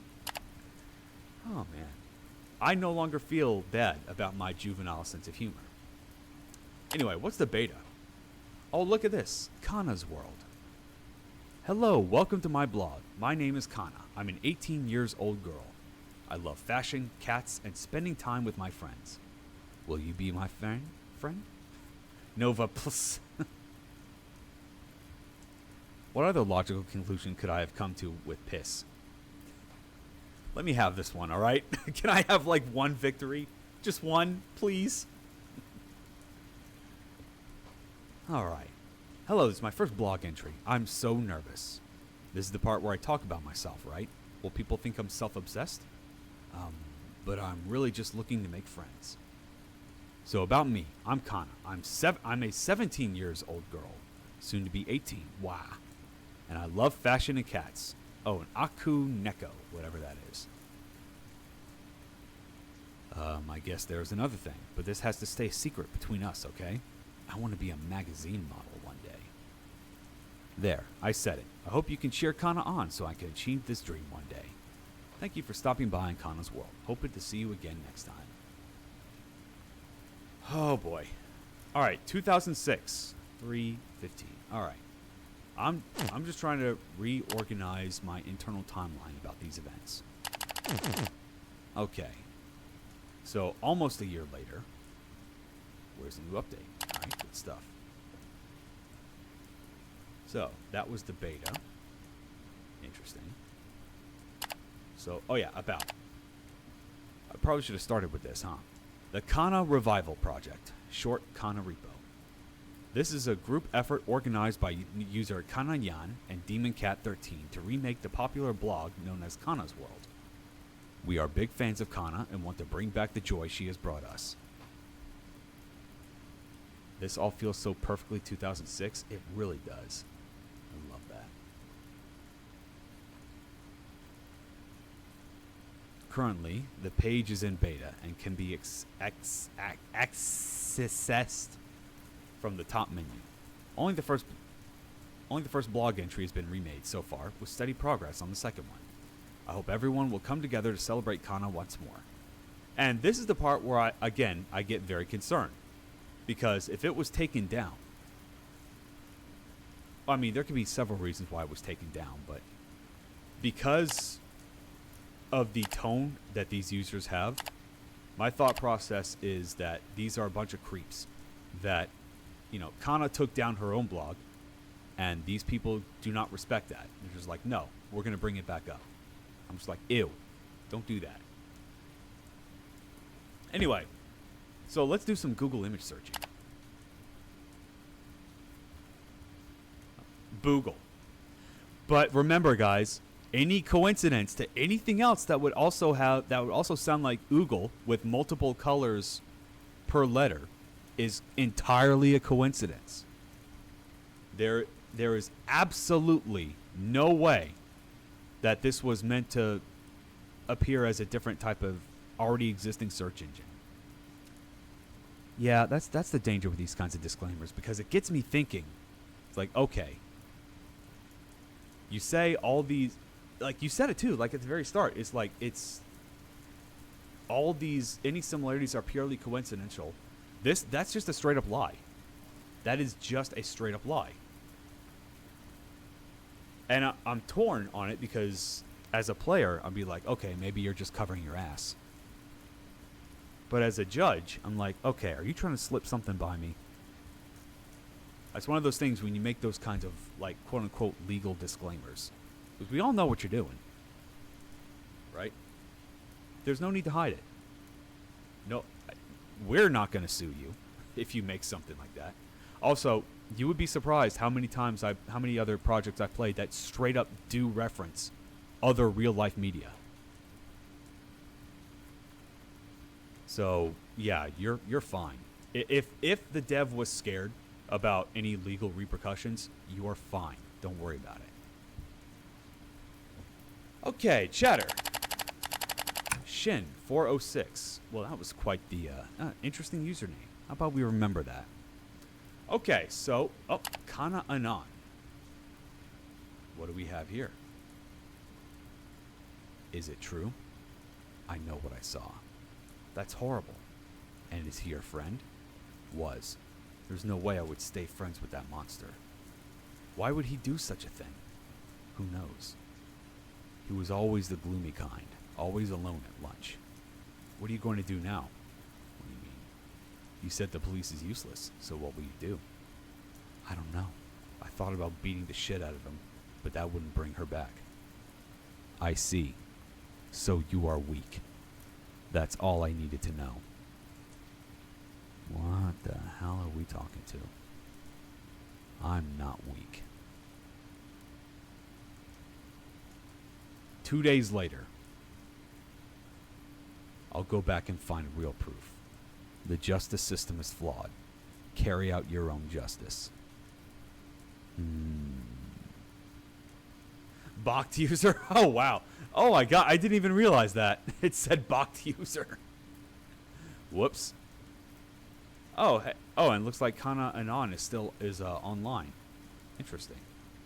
There's Demon Cat 13. You will recall that Demon Cat 13 was a moderator in the Kana forums. Oh, there we go. Just said that. This is Demon Cat 13, one of the mods of Kana Repo. I'm writing to you because your latest post violated TOS. This is your first warning. Don't make me write another. What was the latest post, I wonder? Okay, so it was at 23:04 at 1:05. Let's play some detective work here and try and see if we can find that post. 1:05. Oh, yep, there we go. Post has been archived by a moderator. Interesting.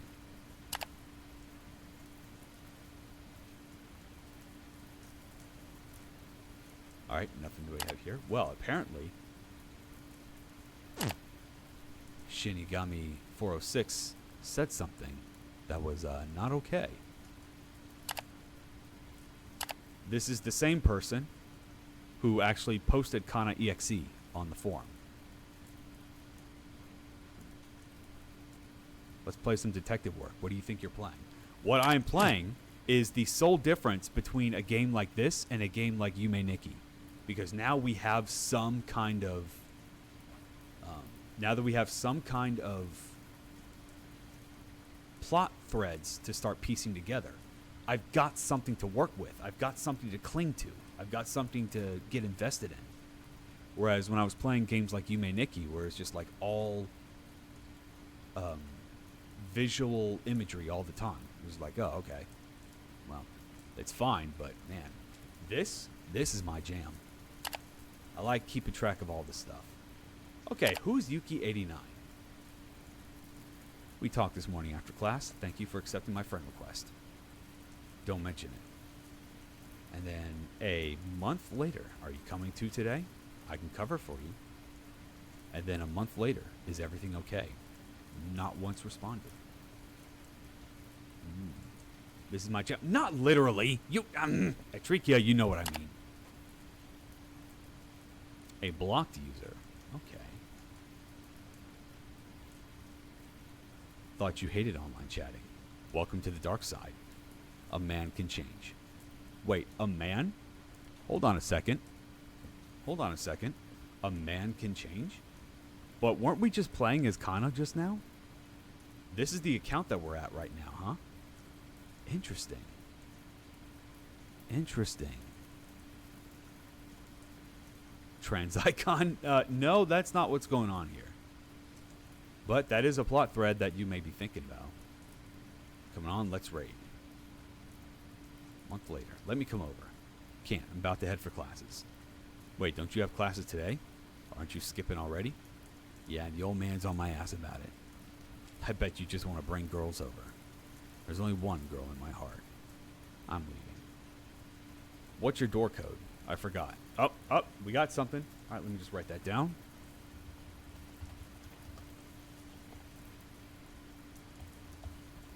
I guess for the speedrunners out there, this looks very similar to the code that I had last time, which makes me think that it was, it's hard-coded. Okay, thanks.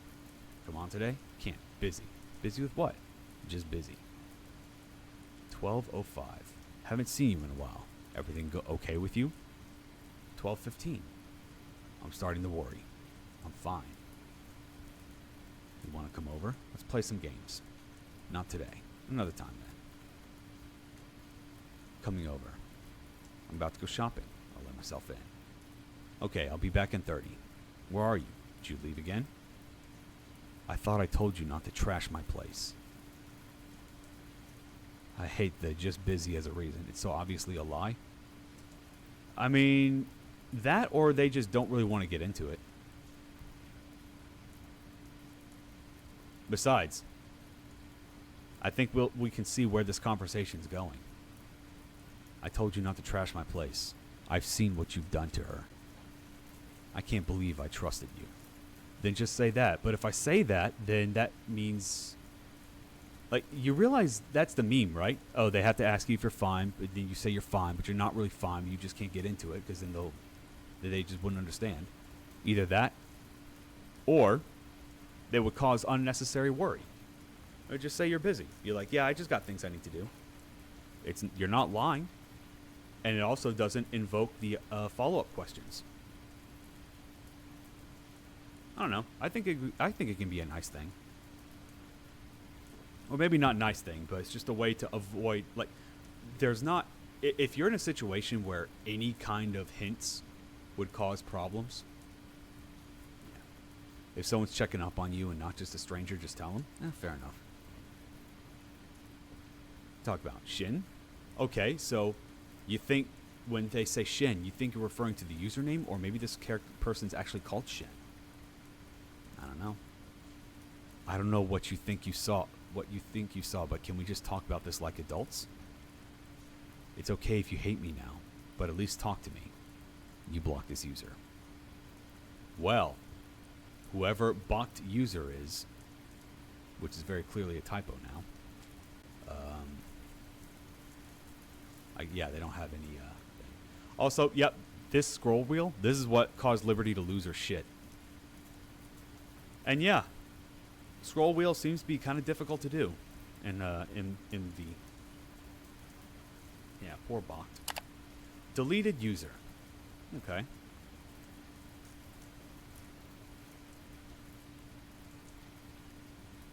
Hey. Hello. Emote. What are you up to? Procrastinating my chores. I feel you. My old man's always nagging me too. You also live with your parents? Yep. Graduated high school in spring. I wanted to move out for uni, but they won't let me. Living alone sounds scary to me. But then again, I could work on my blog all day and you talk with emotes? Well, I think we figured out who this person is. It's Kana. Once I'm on my own, you can come over anytime. Hey. Hey, what's up? Just lazing around and eating snacks today. Are you laughing at me? Okay, I get this part of the emo, but what's with the sigma sign?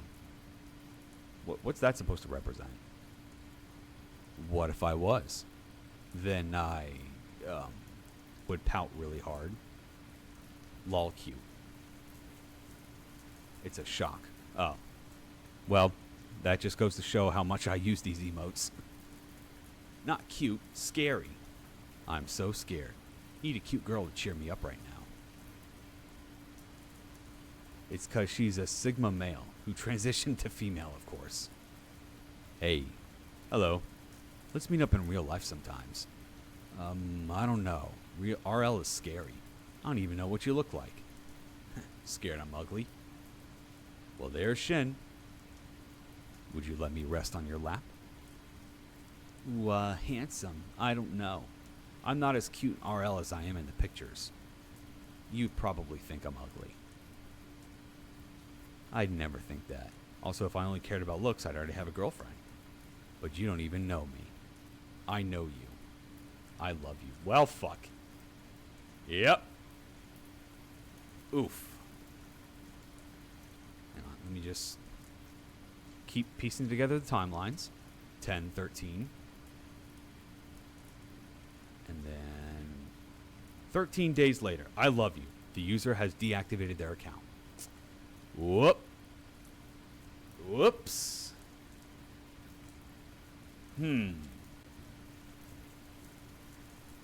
Okay, so 10/26. Just out of curiosity. Did anything happen on 10/26? Nope, we don't have any blog posts on that time. Well then. So let me just go back and check.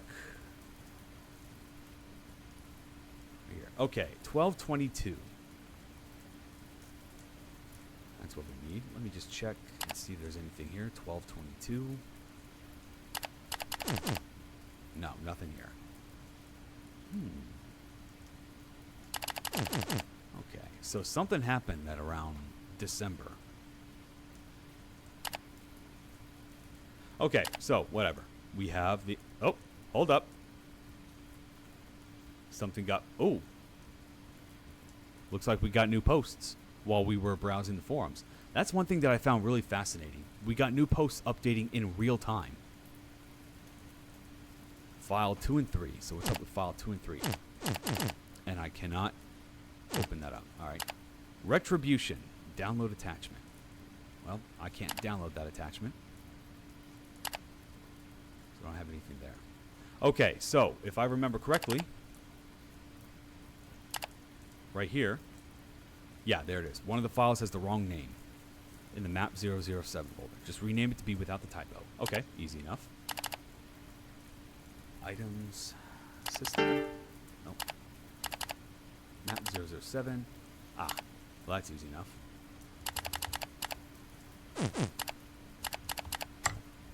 By the way, I really, really hope that you remembered what the name of the file was before you clicked it, because it doesn't look like you're going to get another chance once that happens.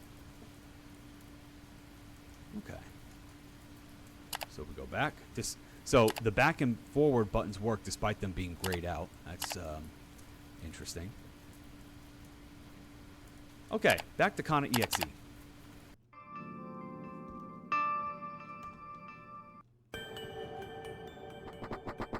Okay, there was a file, or a picture, or some. Oh, there's Kana's face. And we're playing as Kana in the game. That's a bit weird. So I'm gonna go track down that picture.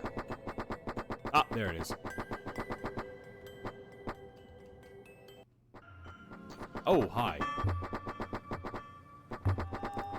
At this point, I'm just kind of figure out where I need to go. Now, luckily, this is not exactly a complex maze.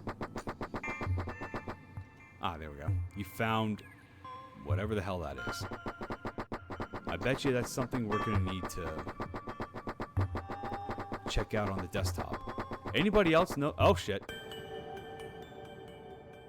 Anybody else notice that that area was very, very handsy? Ain't that a weird thing? A lot of hands in that one image. Let's take another look through it, just see if I missed anything. Because you never know. Shit. Oh! Okay.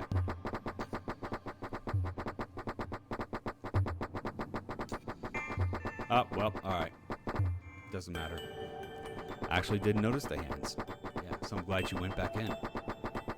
Yeah.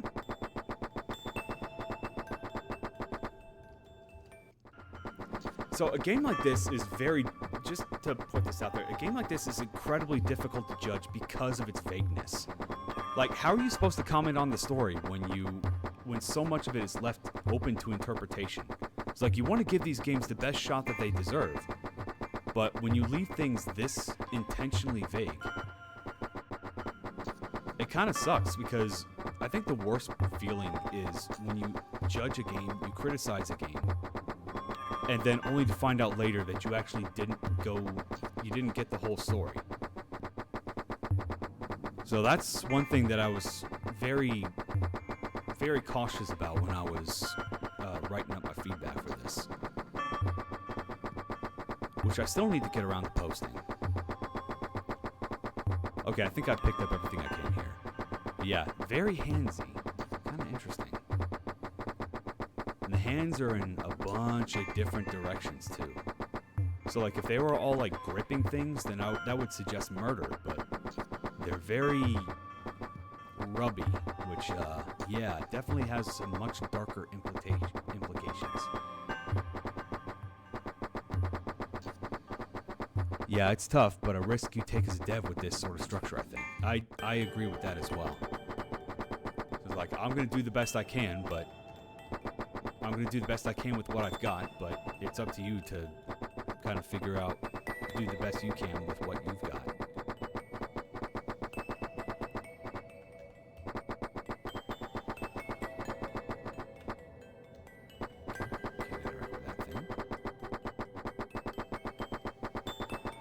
Gotta hope you telegraphed well enough while still staying true to the vagueness. And also understand that judges are gonna... Whoops. Yeah, alright. Also understand that, you know, it's just not gonna land sometimes.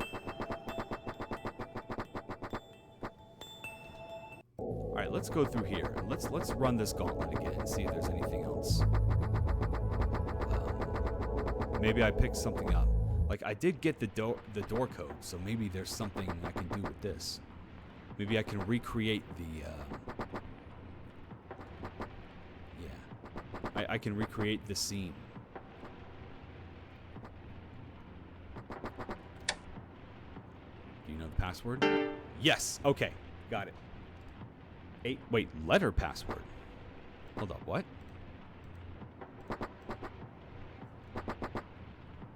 Letter? Okay.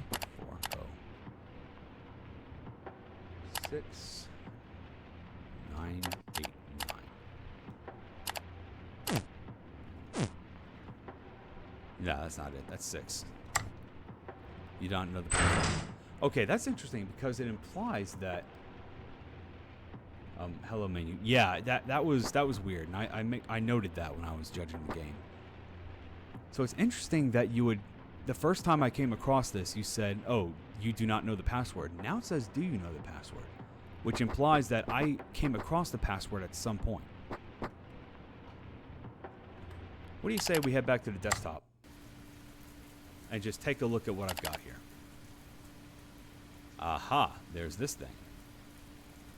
Yeah, I remember this being... Okay, so what's up with files 2 and 3? I'm getting weird vibes.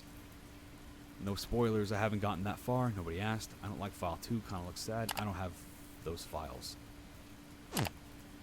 Aw, damn, for real? Yeah, retribution. Post has been archived by a moderator. And I couldn't download the attachment. Okay. If you brighten up the picture, it reveals a code. I use Picture Studio. It comes with most PCs these days. Okay, easy enough. Picture Studio, open this, and then we just gotta brighten it up.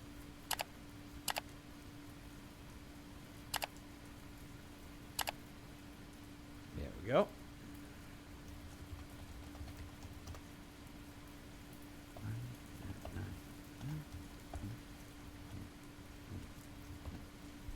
Okay, that is 1, 2, 3, 4, 5, 6, 7, 8. That's 8 characters. So maybe this is the passcode. Let's find out. Change the hue. Fine. Since you want to know that badly. Uh-oh. Uh-oh. Oh no. Oh no. It broke.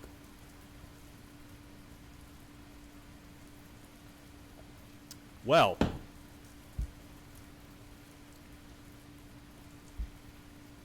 Well, you know how we know that no judge came across this? Because nobody brought this up. Because if I came across this during judging, that would have been instant stop of the playthrough right then and there. And the polish would have been set to 0. Luckily, that didn't happen. So, so you're good. All right, hang on. What if we, okay. Shit, I didn't save, did I? Oh, no. Oh, no. Oh, this is bad. Shit. I didn't save at all, did I? Huh.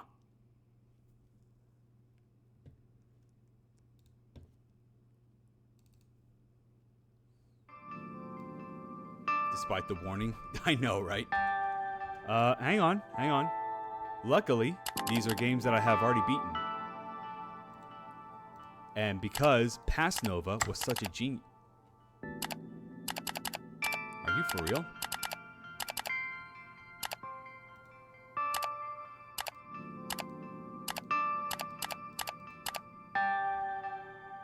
Oh, no.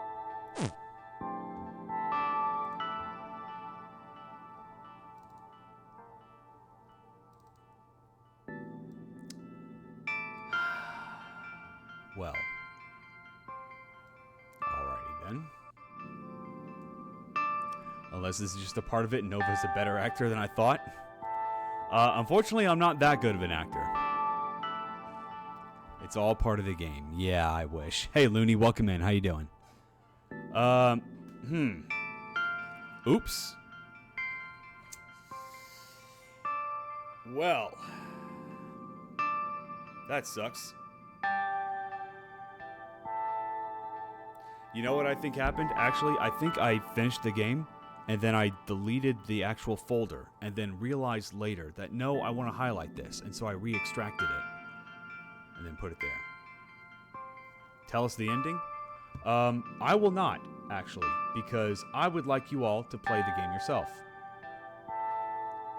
Especially a game like this, because I think it's actually at its best when you kind of play it on your own, and it's just like, it's very silent, very contemplative, while you can piece the threads together yourself. So I've basically shown you guys the core loop, so if that interests you whatsoever, then give this game a shot. Yeah, not gonna lie, I saw your desktop and I was like, oh, okay, at least you didn't have to close the game. I mean, I did close the game. Oh, that sucks though. That really sucks. I actually really did like Con. Okay, let me give you the best praise that I can think of for a game like this. I don't like Yume Nikki, I really like kana.exe. Yeah, I thought you got it fixed because I saw the desktop. No, well, which desktop? My desktop or kana.exe's fake desktop? Thought it was the game. No. Kana.exe has its own desktop. Well, I guess for the dev, there you go. You have a sequence that you can show that will break the game. That sucks, but it is what it is. And I highly encourage you guys to check the game out for yourself. Because I can say there are multiple endings to this game. I actually came across one ending. I then watched Benny play it, and he got a completely different ending than I did. And frankly, I have no idea how you got that ending. Looks really interesting, to be honest. Good stuff. Yeah, the fact that there was an actual plot line to follow, that made a world of difference for me, because I really wasn't a big fan of the Yume Nikki style formula where it just throws you in and expects you to just kind of piece things together yourself. That formula has its fans, clearly, and I guess I'm in the minority, but the fact that there was a evolving plot line that went on in real time, like it wasn't just like they didn't just take the Dark Souls approach where all the plot events happened and you're just piecing together the mystery. No, it was happening in real time because you saw the forum posts get constantly updated, which meant that events were happening while we were there. So, if I was Kana, then who was the computer user? You know, what was the deal with that guy? Well, you all will have to play the game to find out. I beat this in under an hour. I think my playthrough took me 45 minutes, so it's really not that big of a time commitment from you guys. So, again, I highly encourage you all to play this game for yourself. I think it's worth it. That being said, we have an unexpected extra hour in this stream because I fully intended for those two to be the games that I played. So, what do we do? I have 1, 2. Okay, 2 of these games I want to play back to back, and I know I'm not going to be able to do that here. So how about I make the executive decision to go take a piss. I'll be right back. Whoops, sorry, wrong screen. There you go. All right, I'll be right back. Skip ahead. Don't skip ahead too far, YouTube VOD watchers. I'll be right back.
Hi. All right. So I'm back. So we have. What do you mean? Oh God. What does that mean? Did I jump scare you too much? So here's one that I also played that stuck out to me, and I would like to share this with you guys because you probably will be in a will probably get more out of this game than I did. This one is a smidge loud. Yep. All right. There we go. There we go. Yep. Have to do a different sound test every time. You know what? I gotta turn down that volume too. Wow. Okay. There we go. How about that? Is that better?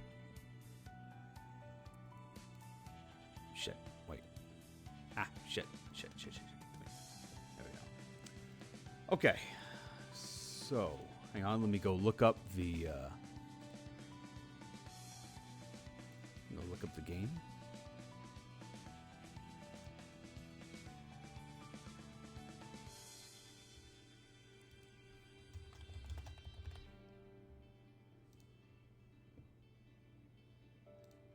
There you are.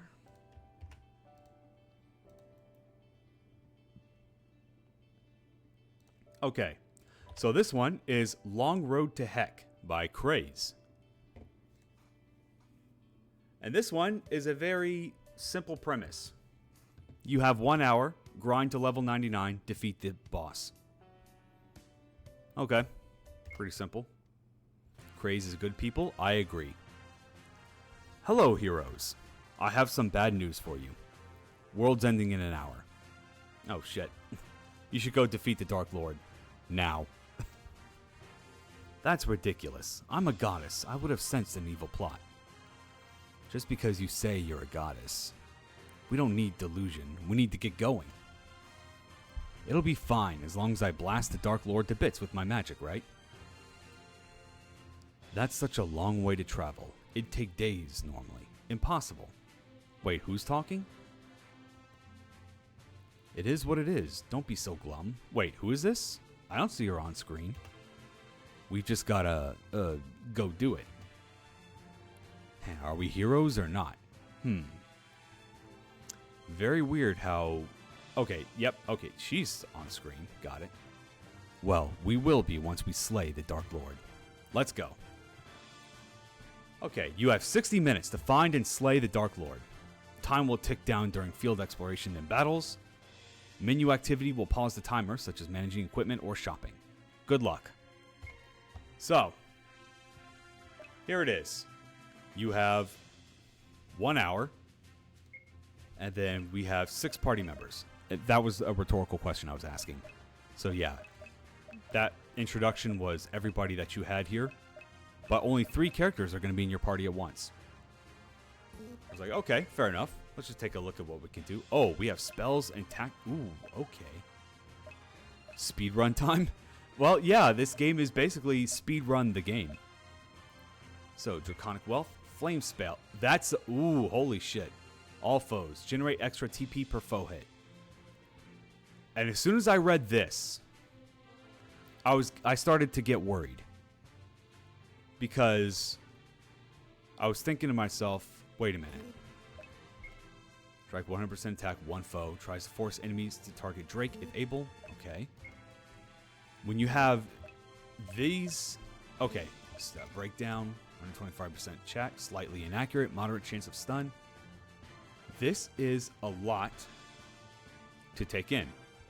You better use 3 different characters for this playthrough than you did on your first run.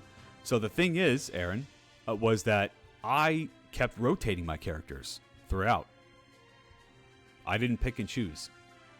Because I thought I needed to grind all of these characters up and get all of their equipment. Dang, good gamer. Well, I mean, how else am I supposed to try and judge as much as I can about the game if I only interface with half the party?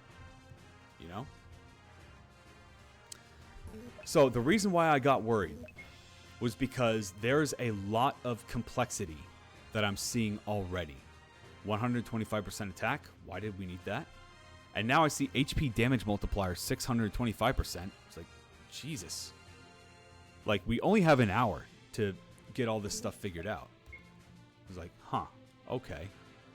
Like 150 magic attack plus 100% magic defense, 1 foe. High chance of debuffing magic defense. Like, all right. There's, buffs and allies agility and luck. Remember, when I play these games, I have to start from 0.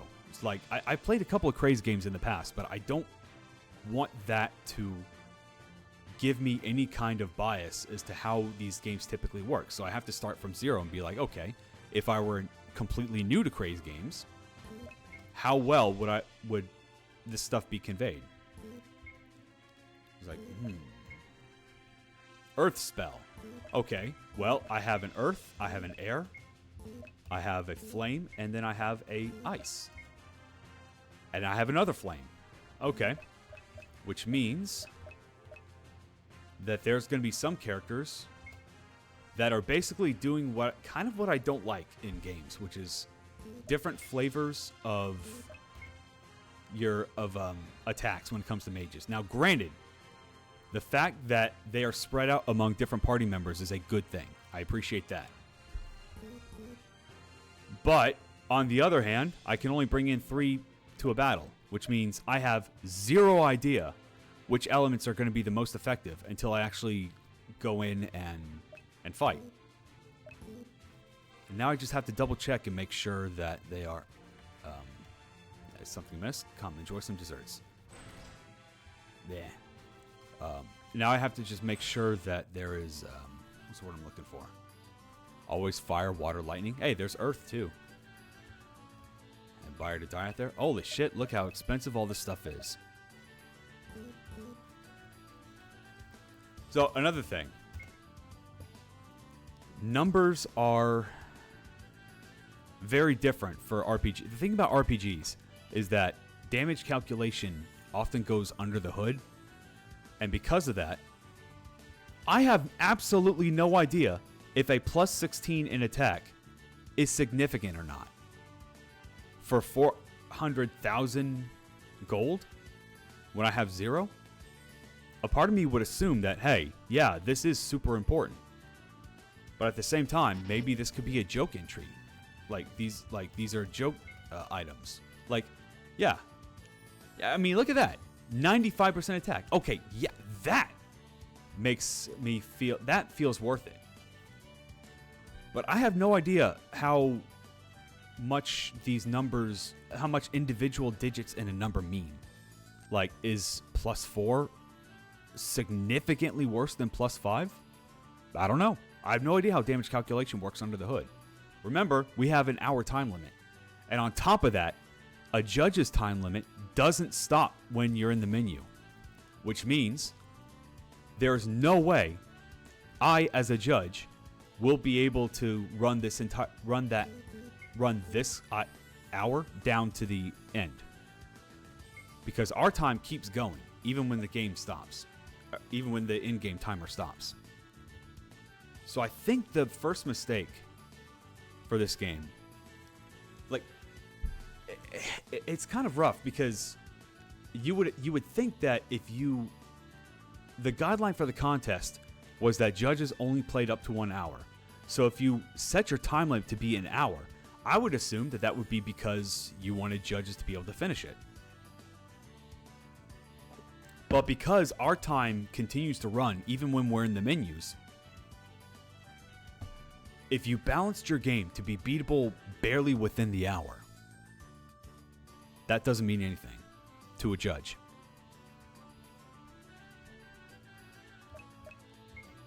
So, yeah. We have very little time.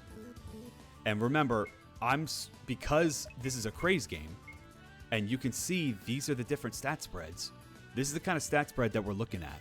Gain extra TP per hit. That's pretty good. So a significant amount of time was actually spent, at least for me. I can't speak for the other judges. But for me, a significant amount of time was spent just looking through these skills, trying to figure out what these characters do. I feel like it would have been better to start off with something very simple. And if anything else, I would probably have recommended not having 6 party members. Just 3. Or increase your battle party size to 6 so that all 6 of them were playable. Either way, I feel like there was a lot to be given here. But hey, the good news is, yeah, animations are super fast. I appreciate that. I'll just smack you. Draconic Wreath. Oh, right. It's 4 MP. Drake only has 8, which means I want to save that. Okay. Pirate Call. Okay, all foes. I like that. We're going to do that. What the hell does freeze do when it's not? Oh, okay, there we go. TP costs are doubled. Evasion rate is greatly reduced. That is a lot to take in for an hour time limit.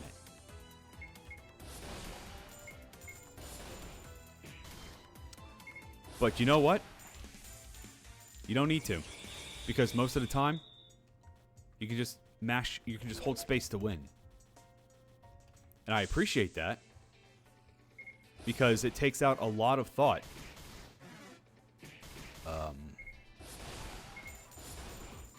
You don't have to think about a lot of these skills. But then why have such complex skills? Like, how much number crunching do I need? The time limit, the hour-long time limit, would make me think that I don't need to do a lot of number crunching, but you can't give me these kinds of stat spreads and expect me to not try to formulate my strategy around that. That's a big ask.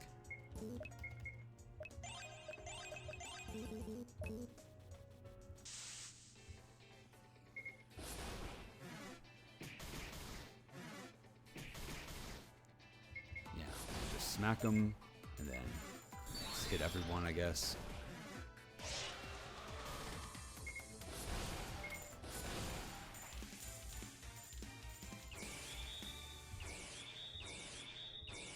We're already at level 3 for everybody.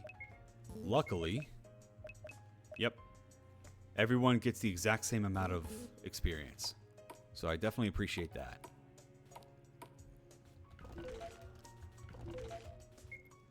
Okay, Sentry Lance and Sentry Shield. Okay, you know what? Not even going to bother because I don't have a lot of gear to really optimize with, so I'm just going to hit Optimize.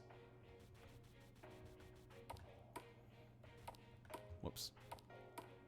My bad. Bruh.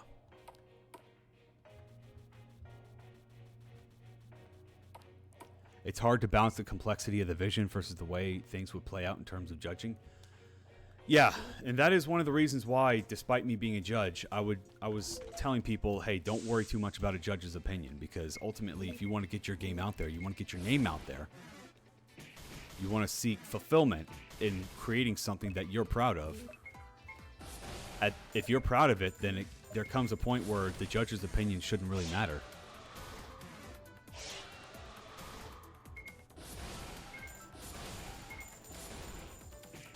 Because I always want my jam game to be a viable, real product, even outside the jam. So I'm going to make the game as complex as my vision, even though that might end up hurting the overall score. So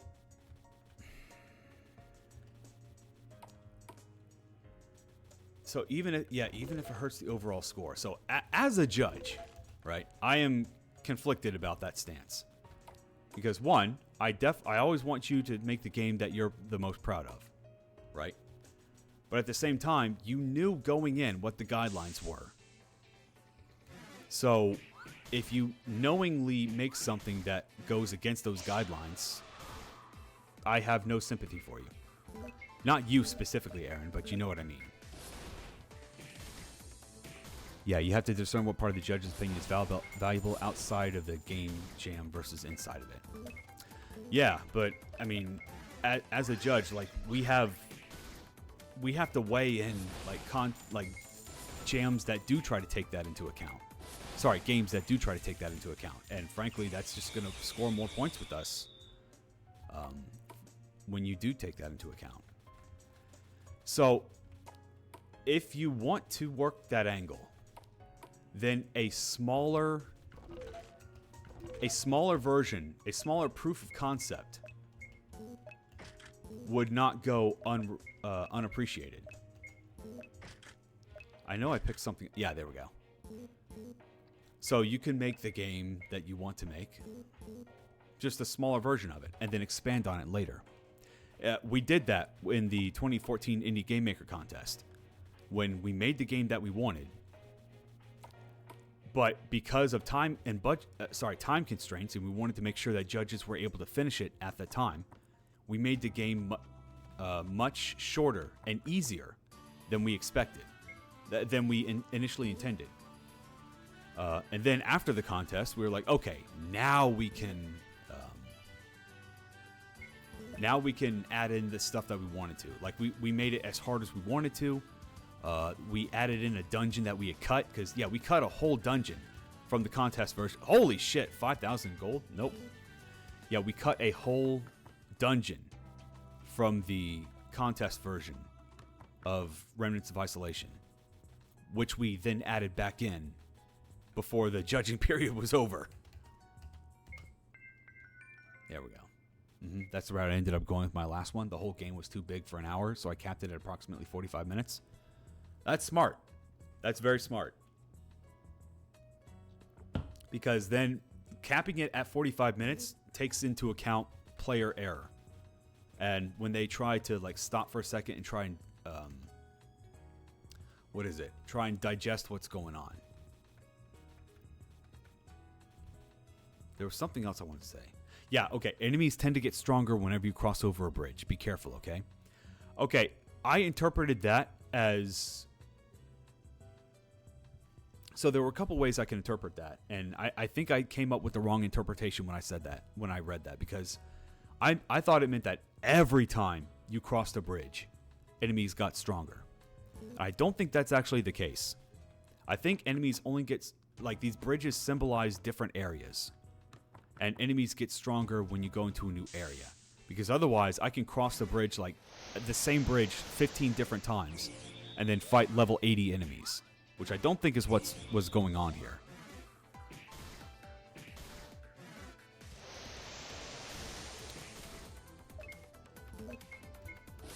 Okay, so we have that, and then we got... Nope. Get fucked.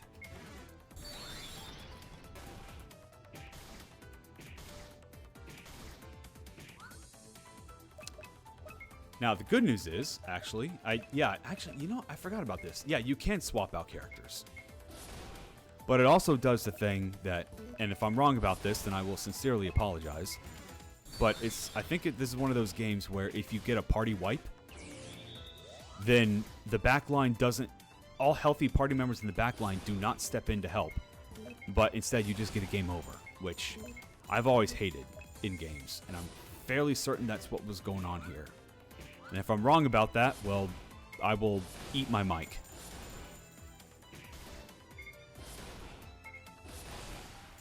And I'm pretty sure we'll come across that as we get further and further into the game. Okay. Mics are not food. Well, that's why it's a punishment, because then it wouldn't make for a good punishment if it was pleasant.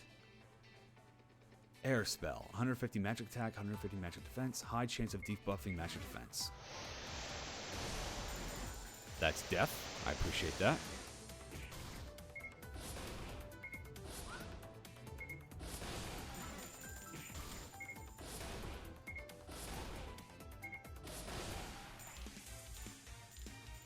By the way, just spoiling it right now, I didn't beat this game. I couldn't even find the Dark Lord when I played this game. So just for Craze's information, I was searching, but a lot. I was searching really hard. I just couldn't find him. Which really sucked, because I really liked the idea of what was going on here, but I just kept wandering around. In fact, I honestly think I would have enjoyed this game far more if there was no time limit. Because I like the idea of looking at these character stats and building a good strategy and figuring out what best to do. But the time limit adds so much pressure that because of that, I'm optimizing all the fun out of the game. because I'm like, okay, I don't care about building a party. I don't care about player expression. I just care about brutal, ruthless efficiency. And as we've seen here, it's coming at the cost of me just holding space to win. I'm like, come on, man. I'm not gonna. I don't want to play a craze game to hold space to win. That's not why I play craze games, right? But that's what I feel encouraged to do, because it shaves it may not be the most efficient, but it definitely shaves. It gets battles ending quicker. Oh, by the way, don't hold space to win. Watch this timer right here. See how it's going? Now, what happens when I hold space? Look how much faster it's going down.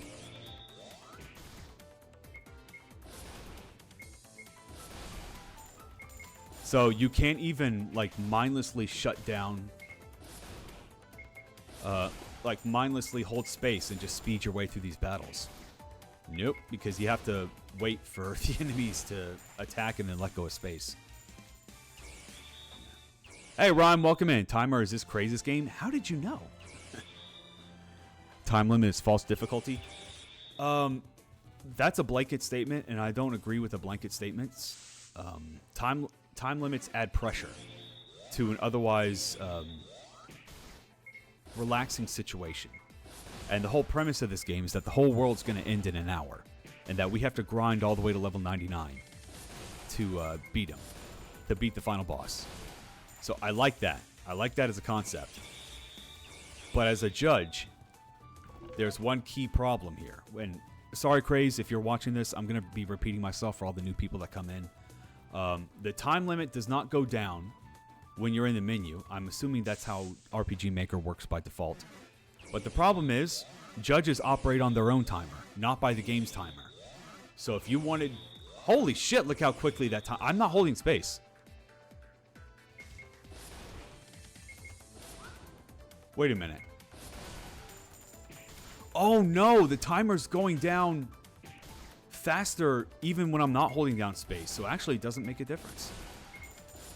So I can just mindlessly hold down space and just pay attention to health. Ah, well, alrighty then.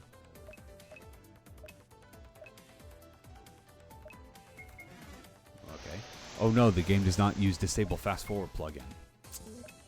I didn't even know there was a disable fast forward plugin.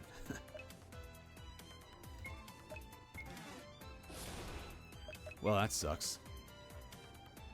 Oh no, you're not telling me if it hits one enemy or several enemies. That seems kind of weird.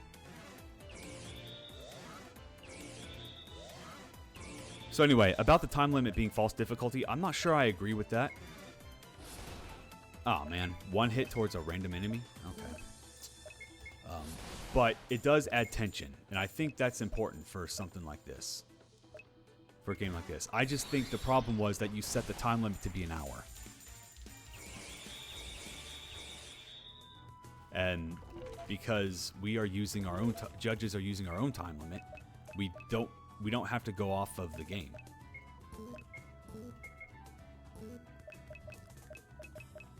All right, so let's just do a quick little optimization run here.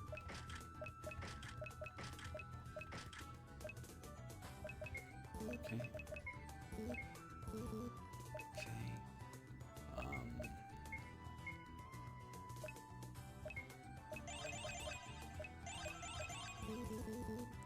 The game reminds me of 1 Minute Hero, where you need to beat the final boss in 1 minute, but praying at the town and reset the timer. That's a pretty cool idea. I don't think I've actually played 1 Minute Hero, but I've heard about it. Oh boy, look at that timer just plummet for something like this.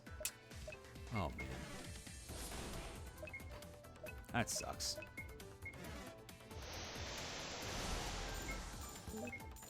Yeah, hit everyone. Shame we don't have more AoE attacks. I would have really appreciated more AoE attacks. Oh wow.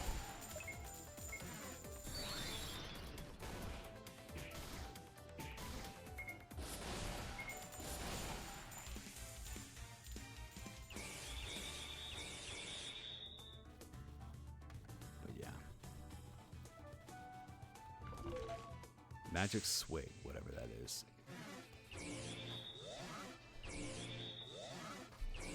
You know, ordinarily, this is another instance where I don't agree that, like, you know, a lot of people are saying that random battles suck, are objectively bad. Well, I think this is proof that random battles can work just fine, because you get so much experience after every fight. You know that every battle that you go into is going to get you, if not right up another level right away, it's going to get... What the hell? Oh, battle music changed. Oh, this is going to be a tough one. Okay. Yeah, let's figure this one out.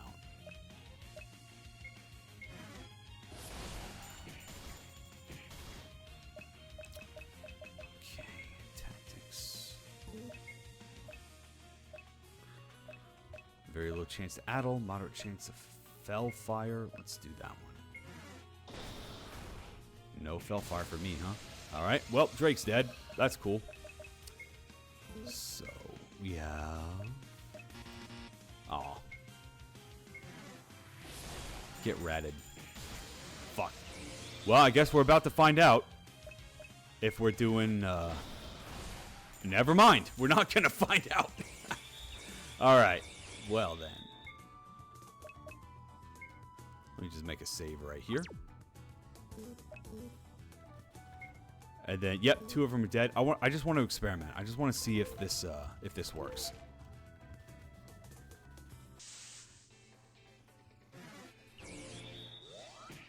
Kill me. Kill me.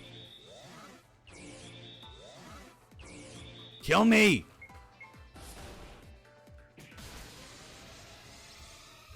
Yep. All right. It does that thing where you can have a whole back line of healthy party members, but they see the front line fall and they just commit seppuku. They're just like, nah, I can't deal with this, and they just die. That is personally a huge pet peeve of mine in games like this. So your ears will thank me, because now you don't have to be subjected to my microphone eating. So you're welcome for that. Okay, how do I revive? Fuck! I didn't mean to do that. Got a little itchy selection finger. That's alright. Fine. I'll just swap out these people, and we will just continue on our way.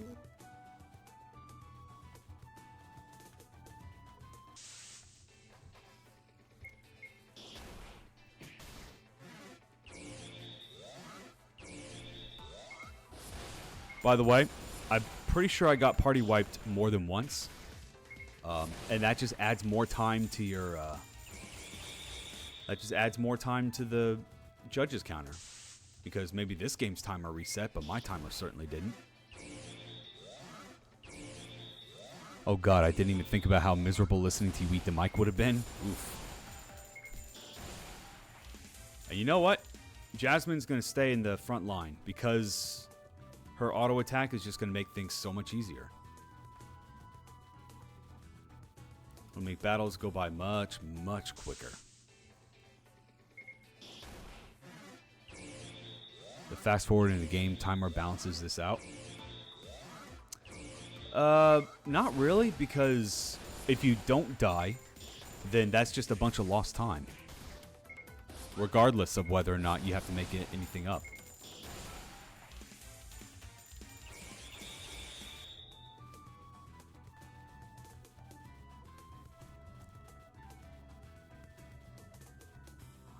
Grab some of this over here.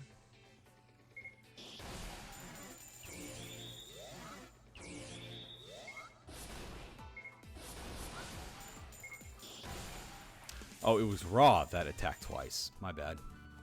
My bad.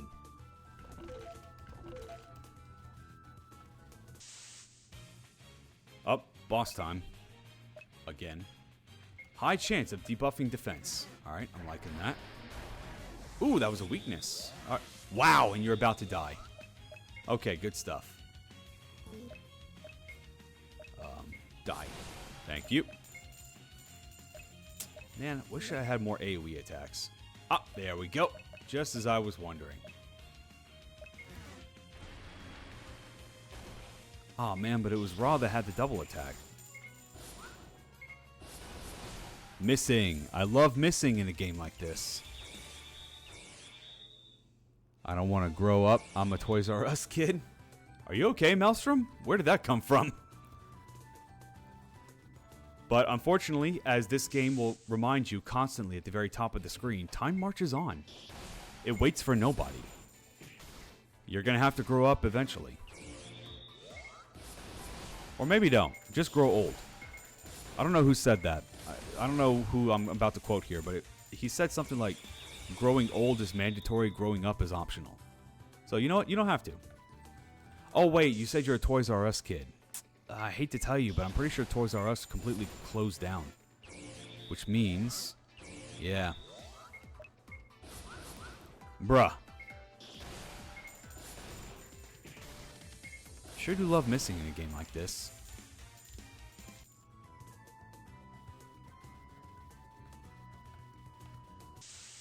Bruh.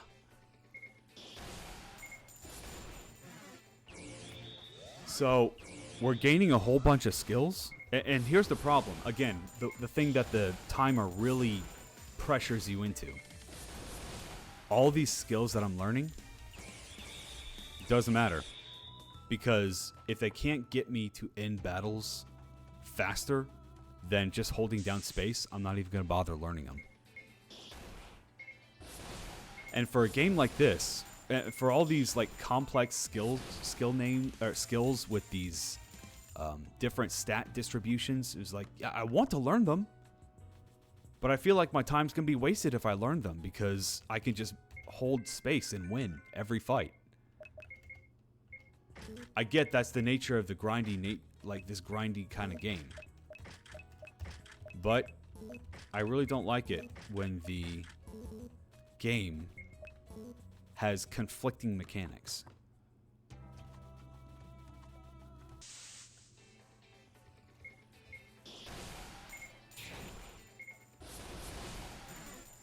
So yeah, it is basically the whole game. Just hold space, win.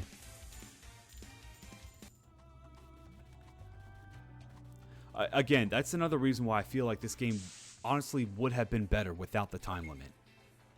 I probably would not be, I mean, I would definitely be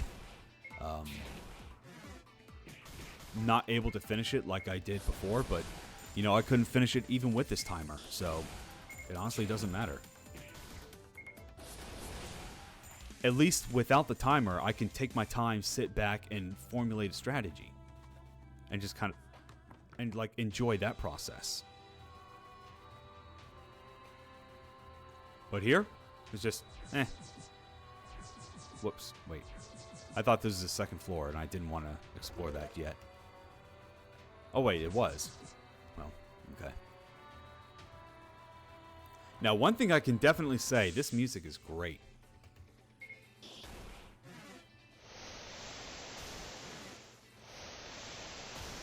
It's like, kind of, like, for this area specifically, I was like, ooh, I really like this.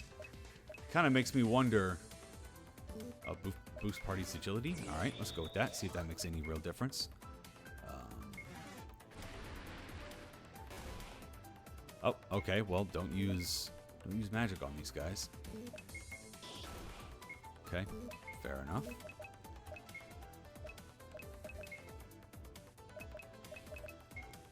Maybe I can freeze you all? Oh man, that was a weakness. Oh wow, that did squat for damage. That was still a weakness. Yeah. Alright, well. Just confirm that. Yeah, that's. Yeah. Yep. So, with the weakness, that was doing 2 hits of 20 damage. That's basically like 40. But with basic attack, I'm doing more than double that. It really just is not worth it to learn their weaknesses, swap out the necessary party member, and yeah, just hold space. But yeah, listen to this music. Oh, well, okay. I was going to say, listen to the music. Like, it's... For a game like this light-hearted of tone, that music was surprisingly epic. Get fucked. Get fucked. And then get fucked.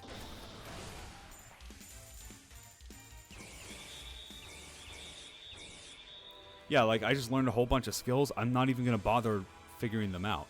Because why not? Because why? What do I gain from that? If they don't... Like, chances are, I've been trained by these skills so far to say, yeah, no, they're not going to be as good as my basic attack. So, yeah, I'm just going to chill out.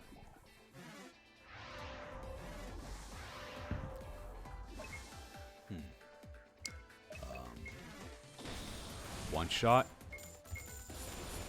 Almost one shot.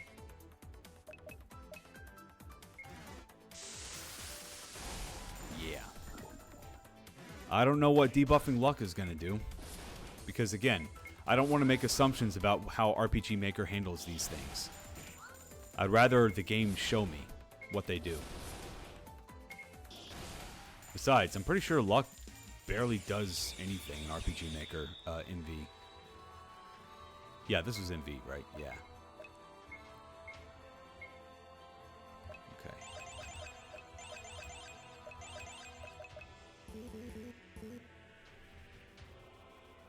Okay, I think, yeah, we think we got everything. Oh, still poisoned.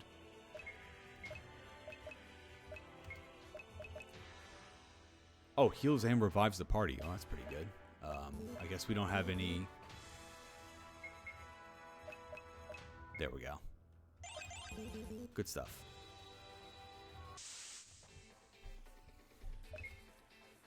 Nah. Just hold space. I think that one fire spell can still one-shot these guys, so I'm going to stick with that. But aside from that, get fucked. Yep.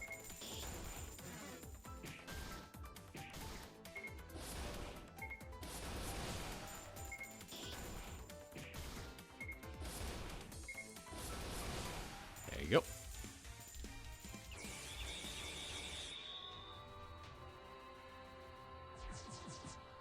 What? Why is there a warping sound effect when I climb up the vines?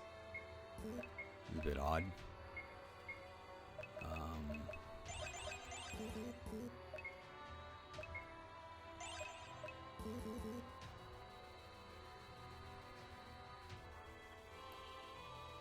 We just keep on going. Wherever the end is, I'm not sure, because I'm pretty sure there's no boss in the area, these areas that like indicate a definitive end to an area. It's just keep going until you can't explore anymore, which for the type of player I am, I'd like to know at the very least if I'm done with an area. So it is kind of weird that I think I'm done, but then the worst feeling in the world for me is you think you're done, you think you cleared an area out, and then you come across one area and you're just like, oh shit, nope. Because then you have to question, what else did you miss? Because I am very bad at picking up on small stuff like that. Like, my brain goblins are very notorious. Because I've always been bad at finding things in games. So when I see a game that doesn't tell me definitively if I'm done with an area or not, that sucks.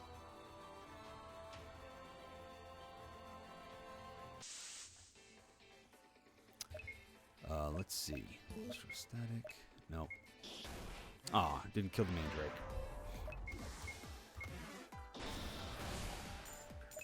Ah, shit.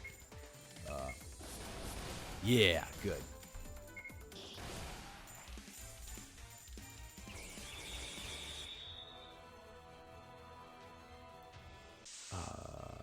Oh, wait, no. Okay, so we have one more level to go through.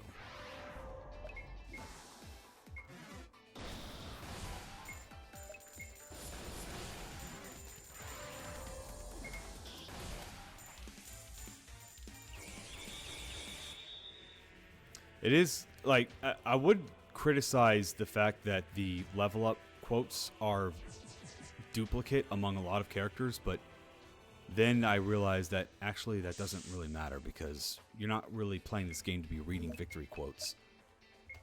And then the question becomes, why even have that Aftermath plugin in at all? Like, what does it add that the base game did not have? It's one of those things that just, you wonder, you know?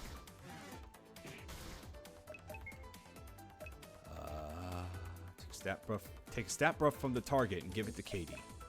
Okay, that's pretty good, but these fights don't last long enough for me to really care about that.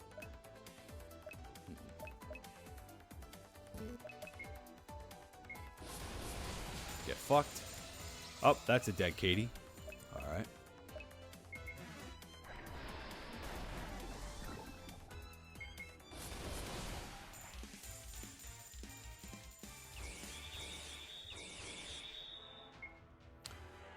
Okay. Do we have any revivals? No, we don't. Alright, then back to the back line with you.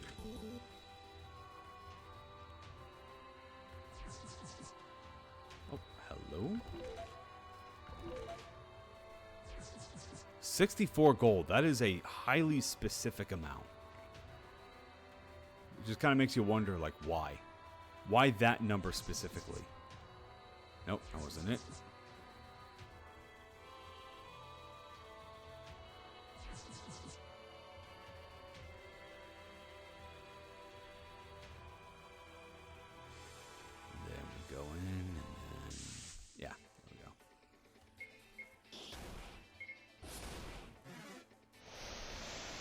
Oh, Jasmine's gonna die. Crap. Hey.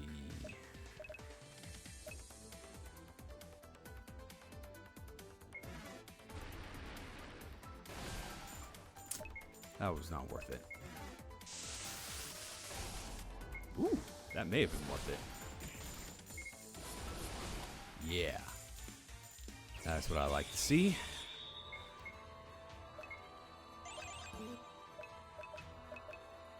Returns you to the last place you visited. Also brings your vehicles. Can only be used on the world map while not in a vehicle. Okay. Pretty cool.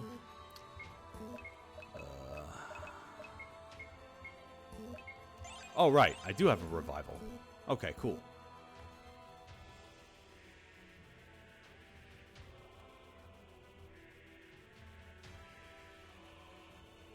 There we go. That's what I was trying to find. By the way, we're at the halfway point. You think we're any closer to finding the Dark Lord? We still got to grind to level 99.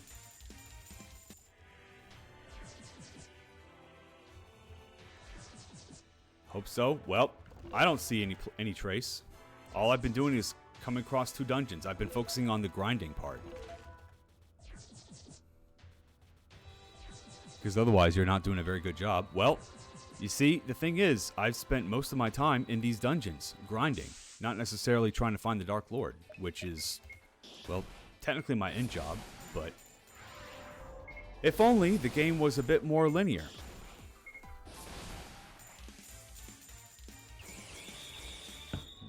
Because if it was, it would be a lot easier to track down. But hey. Oh no, we have 2 paths forward. Well. Alright. There's the end.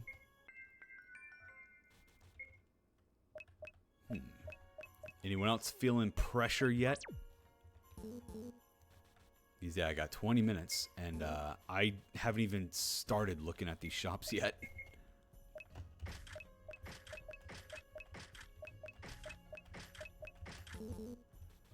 Yeah, that was my other mistake when I played this game. I was looking at shops. I was like, I really don't need to do that just yet. Because, like, you're given better tier equipment for every other place that you get to. I'm just like, shit, man. I didn't realize how useless that was going to be. Like, the bronze plate, I mean, yeah, that's pretty good, but I've been doing alright so far. So let's just keep on going this way.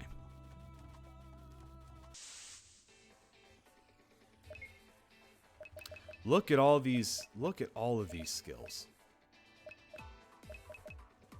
Alright, one thing I do appreciate, water bulwark, air bulwark, earth bulwark, they also protect against different status ailments. So that's a cool thing. I appreciate that. That's a very nice thing. Really, the blizzard slimes are not weak to lightning. Okay, did not see that one coming. Woo! There we go. That's what I like to see.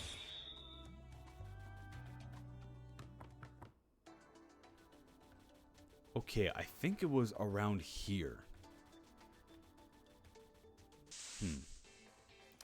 Yeah, I think it was around here in this dungeon that I actually finished. I actually ran out of time. So now, armed with my other knowledge of my previous playthrough, maybe this time I can make it further.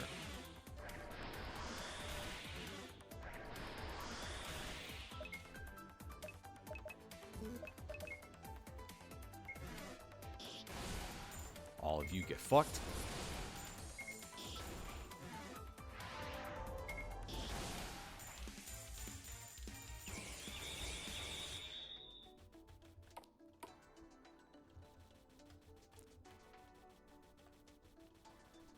You know, again, I appreciate this little effect that you have up here.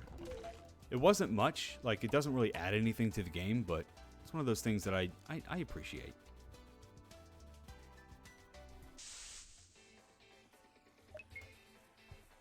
Honestly, I think they make battles a lot more interesting to look at than they do the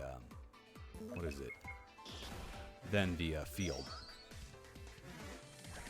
Because in the field, the effect feels very tacked on, for lack of a better word. But in the battle, where everything is... Oh yeah, look at that. Oh, you can really see the fast forward thing happening here. Oof. Yeah, in battle, it feels a lot more in place, whereas as opposed to a top-down view. Yeah, because look at that. Like if I bought this equipment in the shop, it would really suck to find better tier stuff like right away in the next dungeon that we're at. By the way, this isn't helping us find the Dark Lord. Like, if nothing else, I would like to know where the Dark Lord was, because then that's one less bit of stress that I need to go through. Because remember, we only have 18 minutes, and I spent way less time in the menus than I did last time.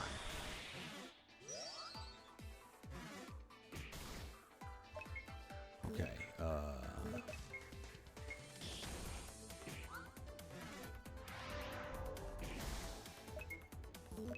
we have Giant Sweep. Bruh.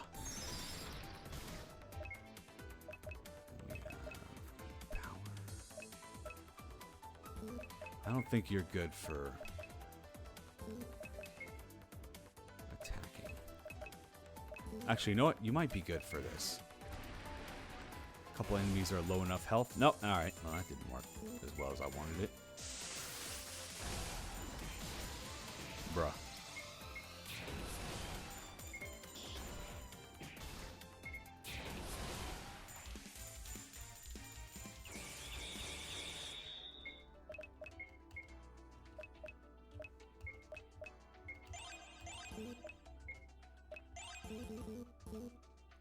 Okay, moving on.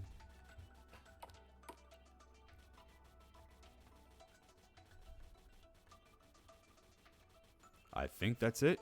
No, we got this whole area to look at. I was wondering when the next battle was coming in, because that felt like that was a very long pause between this fight and the last one. Awesome. All just starting off with the exact same skill. Yeah, alright.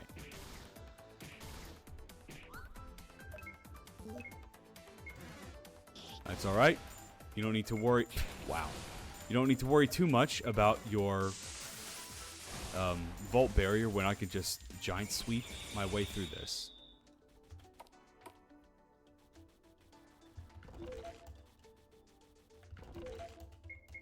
Boomerangs, ascetic bow. Wow. Oh, look at all this stuff I could have used. Well, okay. Yep. Not that it would be useful. Like, I mean, to the game's credit, because of the time limit, I found my way eventually into a very comfortable pace. This can be a pretty good, relaxing game, despite the time limit pressure, because if you just need to just mindlessly kill things for a little bit, you know, I think this game's got you covered. 15 minutes. Boy, and no visible progress where I'm getting closer to the Demon King's castle.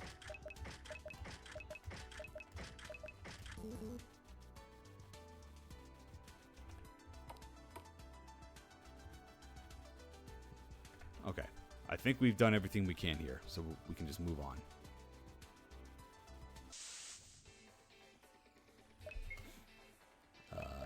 Electrostatic. Yeah, that's what I like to see. Oh, come on, man. There you go.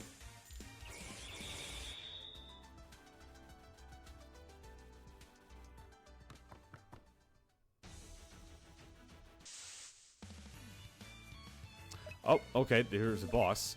I was just about to say, was it me or did the snow stop after completing that area? But alright, sure.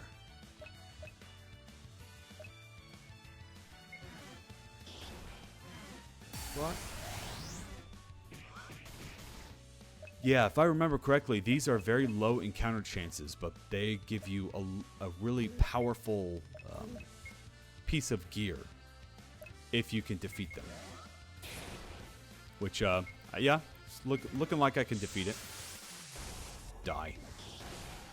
There we go. Yeah, Garuda's Amulet and Garuda's Ring. Whatever that does. Let me check that real quick. Okay, high resistance to air and sleep. Boost my defense, which is pretty good. Magic defense, which is pretty good.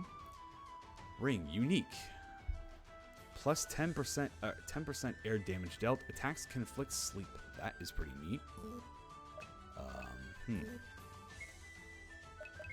Who would that fit best? Probably give that to you, because if you have two different weapons, that's two different chances to inflict sleep.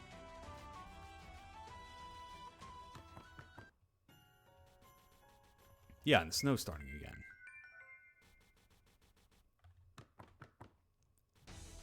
Alright, let me just keep on going. Oh, there's a boat over there. No, I think it was here that I stopped. Yeah. I remember this place now.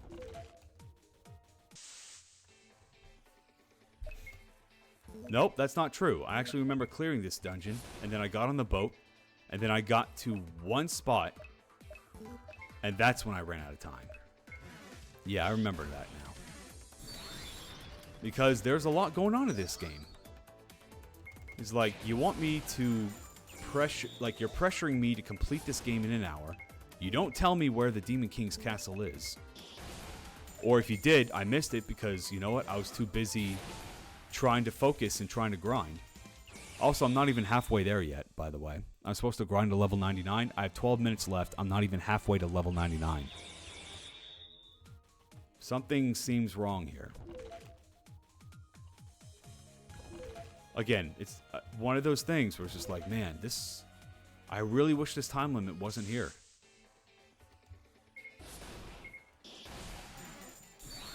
Because I want to explore. It's fun to just kind of move around and grab all the stuff. And learn all the characters, build up your own play style, but... I mean, this is the most efficient way to act, and with all these skills at our disposal, is this really what you want to do in your game? Like, what do we have here? We have 4 skills. Earth spell, wind spell. Okay, one gives the spread of magic defense, one draws on regular defense, a chance of silence, chance of debuffing magic defense. That's all good stuff. You have tactics. which is revealing a weakness. I think this is a completely useless skill because it's, I mean, it's basically just an attack, but with a weakness, but learning a weakness. But why would you need to do that? Because you're going to kill them in like 1 or 2 basic attacks anyway. Buffs for magic defense before attacking. Okay, this is a good one because that combos in very well with this one, with Southern Breeze. Okay, slightly inaccurate, but a higher critical rate. Basically a boss killer. Because that way, that's the only way you can control it. Concussive blow, I like that. Attack all flow, slightly inaccurate. This is very good for trash mob cleanup. I definitely appreciate that. Okay, cures all degen effects. Okay, that's good stuff, but degen effects implies, like, these are skills that are good for a long game. But these fights are not long. And yeah, so look at all this too. Holy shit. Okay, magic attack, 2 different magic attacks. I appreciate that. And then basically just buffs and generates TP. Appreciate that. These are all good skills that would make for really good strategies. It's a shame that we're not using a single one of them. And that's super frustrating because I really wanted to get into this game, really sink my teeth into it. But I can't because I have 10 minutes left. And I'm not even halfway to level 99 and absolutely zero clue where the Demon King's castle is. So you know what? Fuck it. Oh, no. I was about to say, you know what? I realize I want to waste my time. I'm just going to get on. I'm going to leave this area, get on the boat and leave. And now it won't let me. Ah! Why? In a game about... Okay, that one I don't understand even from a time efficiency standpoint. Because battles are already very quick. But the option... But because battles are not a guaranteed escape, it's just like, why? Why? God damn it. At this point, it would be just quicker to fight the enemy. In which case, just take the command away from me. Don't let me have the option. Okay, and now where do I go? Oh good, you can't go into the deep ocean. I appreciate that.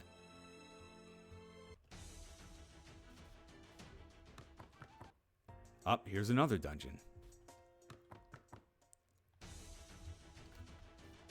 I don't know if that's where the Demon King lives.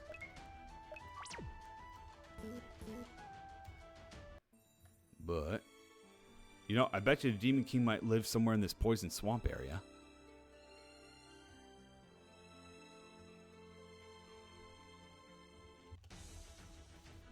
Nope.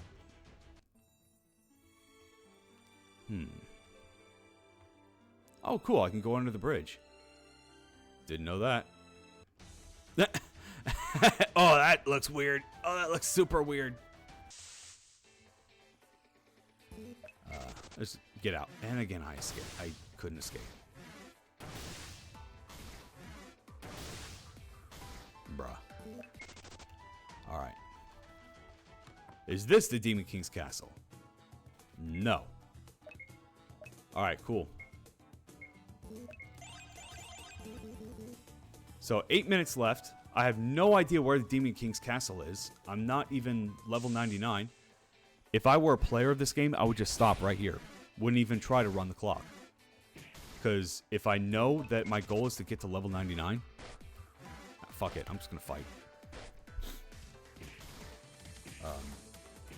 And I know that I'm just not on track.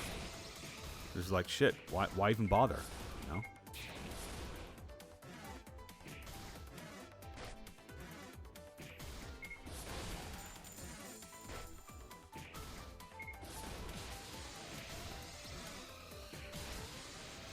And I'm dead. When did I save? Okay, yeah. Yeah, man, it's just... Ugh, that fucking timer. It's like, I could stomach not being... Look at all this! So there's, okay, a tree that I have yet to... Yeah, there's a tree dungeon. Alright. Then there's another town. whose stores I also haven't visited yet, because why? I'm not even going to bother talking to the townspeople because I'm in way too much of a hurry. Bruh.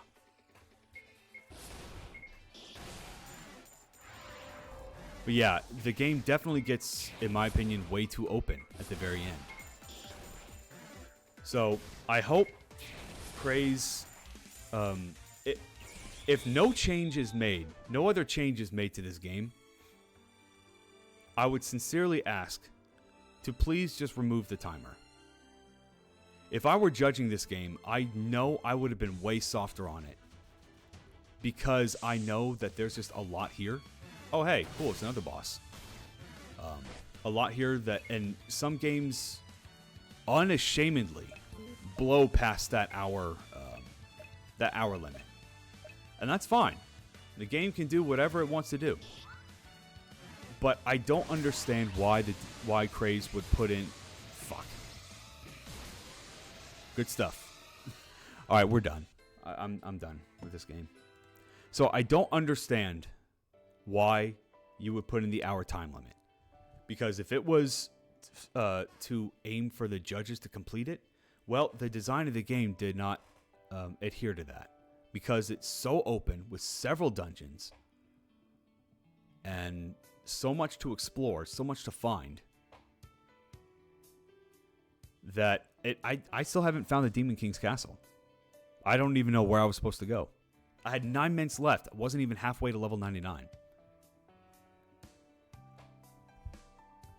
If those other dungeons were meant to be red herrings, to say, oh, you're not leveling up fast enough because you're not in the right area, well, then why did you put that area in the first place? Well, yeah, if that hour limit was removed, then it would have made the game so much better, because then you could have just taken your time, you could have explored, you could have learned the skills. And as a judge, I would have understood that some games, this was just another game that just completely blew past that hour limit. Plenty of other games did that. So I don't understand why the choice was made. And if Craze explained this, I did not see it, because I did not look at dev backgrounds or dev blogs or anything like that when playing these games. But if there was an explanation given, I don't know what it is. But yeah, without that time limit, I would have just said, hey, there's a lot of good stuff to like here. It's just I couldn't finish it in time. But because of that time limit, I'm like, okay, you designed, that meant you designed it to be beaten within an hour. And there was just way too much there that stopped you from doing that. It felt like a series of beginner's traps where you had no way of knowing if you were doing the right thing or not after your first playthrough. Or, sorry, during your first playthrough. And I think that was a huge mark against the game. So unfortunately for me, this game was kind of a miss, which sucks because I've liked every Craze game that I played. So this was a very rare miss for me. But anyway, I hope that explains it. I hope you all understand why I feel the way that I do. And yeah, that's about it. So we are done for the day. Thank you all so much for dropping by. And yeah, to the dev of kana.exe, I'm sorry. I guess the good news is I didn't come across that bug when I played the game first. And it sounds like none of the other judges did either. So you can take some small comfort in that. Cognition Optional dev, I think your game was great. I really just wish... It's very rare for me to look at a jam game and be like, man, I wish there was more of it. I wish it were longer. But, whoo boy, I really wish Cognition Optional were longer. So, I'm going to go in and I'm going to dump you guys off somewhere else. Where do y'all want to be? Where do y'all want to be right now? Looks like...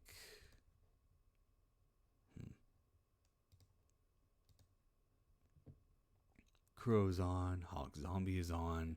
We rated Part-Time Experience last time, so let's do it. Let's do it again. Let's do somewhere else this time, just to spread the love around.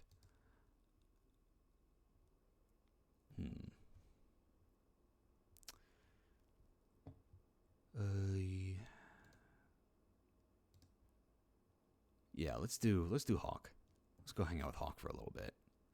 All right. Well, thank you all so much for dropping by. I really do appreciate that. And I will see you all again on Friday. Oh, shit. Right. Pitches. Hang on. I'm dumb. All right, hang on. Okay. Let's take a look at these really quick. Okay. All right, yeah. Let's turn on the music. Okay. Our Dying World is a game all about the characters and party relationships that affect not just the gameplay, but the entire narrative. Okay, that's good stuff. You play as Max, a young boy from a small mountain village who leaves to become an adventurer. On your quest, you'll meet many companions. Your relationship with them is what forms your story. Game's tone is heavily inspired by... This feels like the exact same one that we had before. If you could stay that way with the power of friendship, you can overcome impossible odds. Or perhaps you wish to take things down a much darker route. Don't know why you would. I remember going through this and saying, hey, why would I want to take things down a much darker route? You can choose to hurt or strengthen the bonds with your companions and the others around them. Well, that's not been what I've seen so far. Doing so, you'll enter down one of 3 main story routes, each varying widely from each other. All right, I like that. Whether it's the open exploration, the combat system, or even slot machines, every piece of gameplay is tied into the narrative. Yeah, I'm not seeing how some of that was, but all right, sure. The world itself will be moved upon your relationships if you're into emotional, focused RPGs with a fully voice-acted story with consequence. Okay, this is the exact same pitch that I had before, so my points about those are the same. Okay, Jarring is a short horror game that follows the story of a little boy named Phil who looks forward to watching his favorite show every day, a government-mandated cartoon that promotes eating only vegetables. For 4 days, you navigate Phil's house in first-person 3D while you explore the cartoon in 2D that utilizes turn-based combat to eat food. Alright, I'm liking that. Each day, as the cartoon episodes gradually get more corrupted, Phil's reality starts to change as well. Unravel the mystery of the house, the cartoon, your mom's secret in this 15-minute experience for free on itch.io. Art, animation, and BGM all done by me. Okay, that's a big bonus. I'm liking that.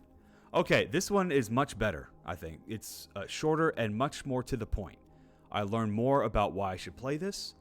I like how you're telling me that, all right, these cartoons get corrupted, which means I'm going to be expecting some more, more weird stuff that's going on. All right, I don't really have much else to say about this. Good job. All this. Ozzy, shut up. Okay, The Greatest Chaotic Escape Plan is a short endless runner. This is the exact same one, so yep, I don't have anything else to say because I've already said it. Auroras is an open-world RPG that blends strategic turn-based side view combat with deep customizable character progression such as subclasses, adding status effect to your skills, randomized gear stats, upgrading, etc. You play as a time guardian, being tasked to maintain the natural flow of time. This is the exact same pitch that we talked about on Friday, which means there's not much else for me to add. Okay. Mutalo is a dystopian story-rich card battler about conspiracy and death made an RPG Maker MZ within 7 days for the Spooky Surprise Jam. Okay. So named Dreyfus, a volunteer academic trained to deal in criminal and civil matters on an evangelical basis, who assigns himself to his hometown of Cartonia after an absence of 20 years. Okay, government structures are largely held together by the power of Arcana, cards with intricate patterns of grids and numbers on them that, when combined with the skills of users well trained in the arts, produce energies unimaginable. Yeah, this is the same one. Yep, I don't like this. I've already said that. So this is the same one before, so I'm not going to... All right, I'm not going to say which one is the best one yet, because I want you all to just go crazy and edit your own pitches and try to do the best ones. So I'm not going to say who's in the lead. You will find out the winner on Friday. Okay, now we're going to go and hang out with Hawk. All right, well, thank you all so much for dropping by. I really do appreciate it, and I will see you all again on Friday for Pitch Friday. And we have one more session of Judges Highlights before we're all done. And, yeah. So when that happens, who knows what we're going to do on Wednesday? I don't know. I honestly don't know. But yeah, all right. Enjoy itself. Bye. Hog Zombies content is intended for certain audiences. Well, you know what? I'm a mature guy. Anyway. Hi, Aaron. All right. Bye, Aaron.